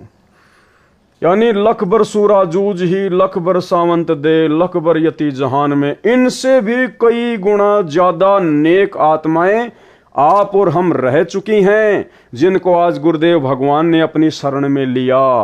आप तो अंतिम चरण में पहुंच गए हो। जो अब गलती करेगा, जो अब गलती करेगा, उसको फिर लंबा सफर तय करके इस अंतिम चरण तक पहुंचना होगा। भाइयों और बहनों, उदाहरण के लिए जैसे एक क्रिकेट की टीम होती है, और जब विश्व कप के लिए मैच होता है तो उस क्रिकेट की टीम को कितने टूर्नामेंट खेलने पड़ते हैं, कितने मैच खेलने पड़ते हैं, कितना संघर्ष करना पड़ता है, कहां कहां जाना पड़ता है, कितने दिन लगते हैं, कितनी टीमों के साथ में उसको भिड़ना पड़ता है, हारने जीतने का कितना डर होता है, तब कहीं जाकर वो फाइनल में टीम पहुंचती है, यानी लास्ट टीम के साथ में आमने सामने होती है। वो होता है उसका अंतिम चरण।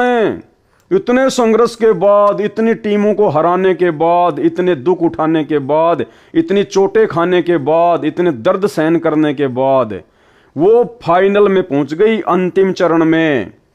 और उस समय यदि उसने जरा भी कमजोरी दिखा दी, मर्यादा तोड़ दी, मनमाना आचरण किया, ज्ञान को आधार नहीं बनाया और सतगुरु के दिल से नीचे उतर गई, तो परमात्मा कहते हैं फिर तुझे वापस उसी प्रोसीजर से फाइनल में आना पड़ेगा। और फाइनल में ना जाने कोई गारंटी थोड़ी कि हर बार वही दो टीम फिर फाइनल में आएंगी। ना जाने कितनी बार हारना पड़ेगा, कितने साल, कितने युग लग जाएंगे हारते हराते, हारते हराते, और फिर ना जाने किसी जन्म में फाइनल में पहुंचेगी। इसी कलयुग की पिछली पीढ़ी में यही सतगुरु रामपाल भगवान होगा हमारा सतगुरु, और दूसरा रास्ता नहीं है मोक्ष का। तो परमात्मा कह रहे हैं तुम फाइनल में आ चुके हो, और अब यदि तुम जरा भी धोखा खा गए, जैसे सतलोक आश्रम मैनेजमेंट हरियाणा को काल ने धोखा देने के लिए ही खड़ा किया है। संजय गुरुद्रोही को, दिल्ली वाले को काल ने संगत को धोखा देने के लिए ही खड़ा किया है। आप जो दास से उपदेश प्राप्त हैं, यानी सतगुरु रामपाल जी भगवान के शिष्य और शिष्या हैं, इनसे भी कई गुना नेक रहे हैं। आप तो अंतिम चरण में पहुंच गए हो। जो अब गलती करेगा उसको फिर लंबा सफर तय करके इस अंतिम चरण तक पहुंचना होगा। जो गुरुद्रोही नहीं हुआ, वैसे साधना त्याग कर मनमाना आचरण करने लगेगा, वह जो गुरुद्रोही हो गया। जो गुरुद्रोही नहीं हुआ, वैसे साधना त्याग कर मनमाना आचरण करने लगेगा, वह जो गुरुद्रोही हो गया, उसका तो बेड़ा गर्क हो जाएगा। उसको तो असंख्य युगों तक सतगुरु कबीर जी की शरण नसीब नहीं होगी। और जो सतगुरु विमुख राबिया की तरह हो गया, उसे लंबा सफर तय करना होगा, अच्छे बुरे मानव जन्म पाएगा। जैसे राबिया ने गणिका तक का पाप कर्म किया, बेशर्मी का जीवन भी जिया, कल्याण फिर सतगुरु शरण में ही हुआ। कल्याण का मतलब वर्तमान पिछली पीढ़ी में मानव जन्म। सतगुरु विमुखा जुग जुग रोवे, मानुष जन्म पाकर खोवे। आप जी ने पिछले भगतों की दशा देखकर सबक लेना चाहिए, सतर्क हो जाना चाहिए। समझा है तो सिर धर पांव, बहुर नहीं रे ऐसा दाव। अर्थात यदि उपरोक्त विचारों से कुछ समझ आई है तो शीघ्र लौट आओ। किसको कह रहे हैं परमात्मा? संजय गुरुद्रोही के पीछे लगी हुई आत्माओं को, और संकेत रूप में सतलोक आश्रम मैनेजमेंट हरियाणा के पाखंड में फंसी हुई आत्माओं को। सतगुरु की शरण में, अर्थात यदि उपरोक्त विचारों से कुछ समझ आई है तो शीघ्र लौट आओ सतगुरु की शरण में। यह अंतिम चरण है, आपका यह दाव फिर नहीं लगेगा। परमेश्वर की प्रिय आत्माओं, यह है वह मूल ज्ञान, तत्व ज्ञान, सार ज्ञान जो आज तक दास रामपाल दास के अतिरिक्त किसी ने नहीं बताया। यह परमेश्वर कबीर जी के दया से मेरे गुरु भगवान स्वामी रामदेवानंद जी के आशीर्वाद से दास को स्पष्ट किया, आपके रूबरू किया, ऐसे यह नौमन सूत सुलझाया है। आगे परमेश्वर कह रहे हैं, काल का दूत होने की अन्य पहचान। अब भाई और बहनों, ये 50 नंबर पेज का लास्ट चैप्टर है, काल का दूत होने की पहचान। तो भाई और बहनों, आगे का जो चैप्टर है, जो 6वां पार्ट हमारा चलेगा कल, पेज नंबर 50 से लेकर 60 तक, जिसके अंदर परमात्मा ने सार शब्द का विशेष तौर पर खुलासा किया है। जो कल का वीडियो जो रात्रि 9 बजे लाइव चलेगा, जो विशेष होने वाला है, आगे की बातें पेज नंबर 50 के लास्ट से काल का दूत होने की अन्य पहचान, यहां से हम शुरू करेंगे। तो भाई और बहनों, ये 80 पेज का जो लेटर है, जो पुस्तक है, ये बहुत ही विशेष है, जो सतगुरु रामपाल जी परमेश्वर जी ने आप और हम आत्माओं को काल के षड्यंत्र से सावधान करने के लिए सांकेतिक रूप में लिखी है और सतलोक आश्रम मैनेजमेंट हरियाणा के माध्यम से ही संगत के घर घर में पहुंचा दी है। और अब परमात्मा ने दास को खड़ा कर दिया, निमित्त बना दिया, आप सभी भाई बहनों को इस पुस्तक को अच्छे से पढ़ाने के लिए, जो बातें आप जी इसको पढ़कर नहीं समझ पाए थे उनको समझाने के लिए गुरुदेव भगवान ने सद्बुद्धि देकर इस 2 कोटि के जीव पवन दास को निमित्त बनाकर। तो भाई और बहनों, देखो कितना संघर्ष आप और हमारे लिए हमारे गुरुदेव भगवान कर रहे हैं। पहले तो गुरुदेव ने लगभग 20-21 साल तक, सन 1994 से 2014 तक गांव-गांव में सत्संग करके या आश्रम खोलकर सत्संग करके, दुनिया भर के झूठे मुकदमों को अपने ऊपर झेल कर, कितनी परेशानियां सहन करके परमात्मा ने इस अमृत ज्ञान को आप और हमारे तक पहुंचाया। उसके बाद बरवाला कांड हुआ, परमात्मा जेल में बैठे हैं, वहां से भी परमात्मा आप और हमारे लिए इतने चिंतित हैं कि परमेश्वर ने लगभग 45 एक घंटे के ऑडियो तो वहां से सत्संग रूप में भेज दिए हैं, बाकी लगातार हर सप्ताह आ ही रहे हैं। ऊपर से परमात्मा ने साध संगतियां शुरू करवा दी, हजारों की संख्या में गुरुदेव भगवान के सत्संगों के निष्कर्ष को उन्हीं के द्वारा प्रदान की गई सद्बुद्धि आधार से वीडियो बना बनाकर आप जी को समझाए जा रहे हैं। ये बहुत बड़ी मेहर परमात्मा ने आप और हमारे ऊपर बख्शी। ऊपर से परमेश्वर ने दया बख्शी, ये जो 80 पेज का लेटर आया है, इसके ऊपर 8 वीडियो बनने जा रहे हैं टोटल। तो भाई और बहनों, इतना सब कुछ मेटेरियल परमात्मा ने आप और हमें काल के षड्यंत्र से बचे रहने के लिए दिया है। और यदि हम अपनी मान बढ़ाई ईर्ष्या में उलझकर, राग द्वेष में उलझकर, एक दूसरे भगत भाई बहनों को छोटा बड़ा समझकर यदि हम इन बातों पर विचार नहीं करेंगे, परमेश्वर के संकेतों को समझने का प्रयास नहीं करेंगे, तो भाई और बहनों, ये जो अंतिम चरण है वर्तमान में, जो बड़ी मुश्किल से हमारे हाथ लगा है, ये यदि हाथ से निकल गया तो जन्म जन्मांतर बीत जाएंगे फिर दोबारा से परमेश्वर की शरण प्राप्त करने में। तो सत्सेवक भाई बहनों का विश्वास तो दृढ़ हो जाना चाहिए, उनकी आस्था तो 1% भी सपने में भी इन आश्रमों की तरफ नहीं लगनी चाहिए, और अपने गुरुजी के अतिरिक्त कोई और उनके दिलो दिमाग में पूज्य रूप में नहीं होना चाहिए। तो परमात्मा दया करें, इसी प्रकार से हम साध संगतियों के माध्यम से गुरुदेव भगवान का आशीर्वाद प्राप्त करते हुए आगे बढ़ते रहें। तो कल हमारा 6वां वीडियो बनेगा, जो कि रात्रि 9 बजे Facebook page Pawan Das is live पर लाइव चलाया जाएगा, जिसमें सार शब्द को लेकर विशेष खुलासा होगा। तो सभी भाई बहन परमात्मा से आज्ञा लेते हैं, कल फिर मिलते हैं। बंदी छोड़ सतगुरु रामपाल जी परमेश्वर जी की।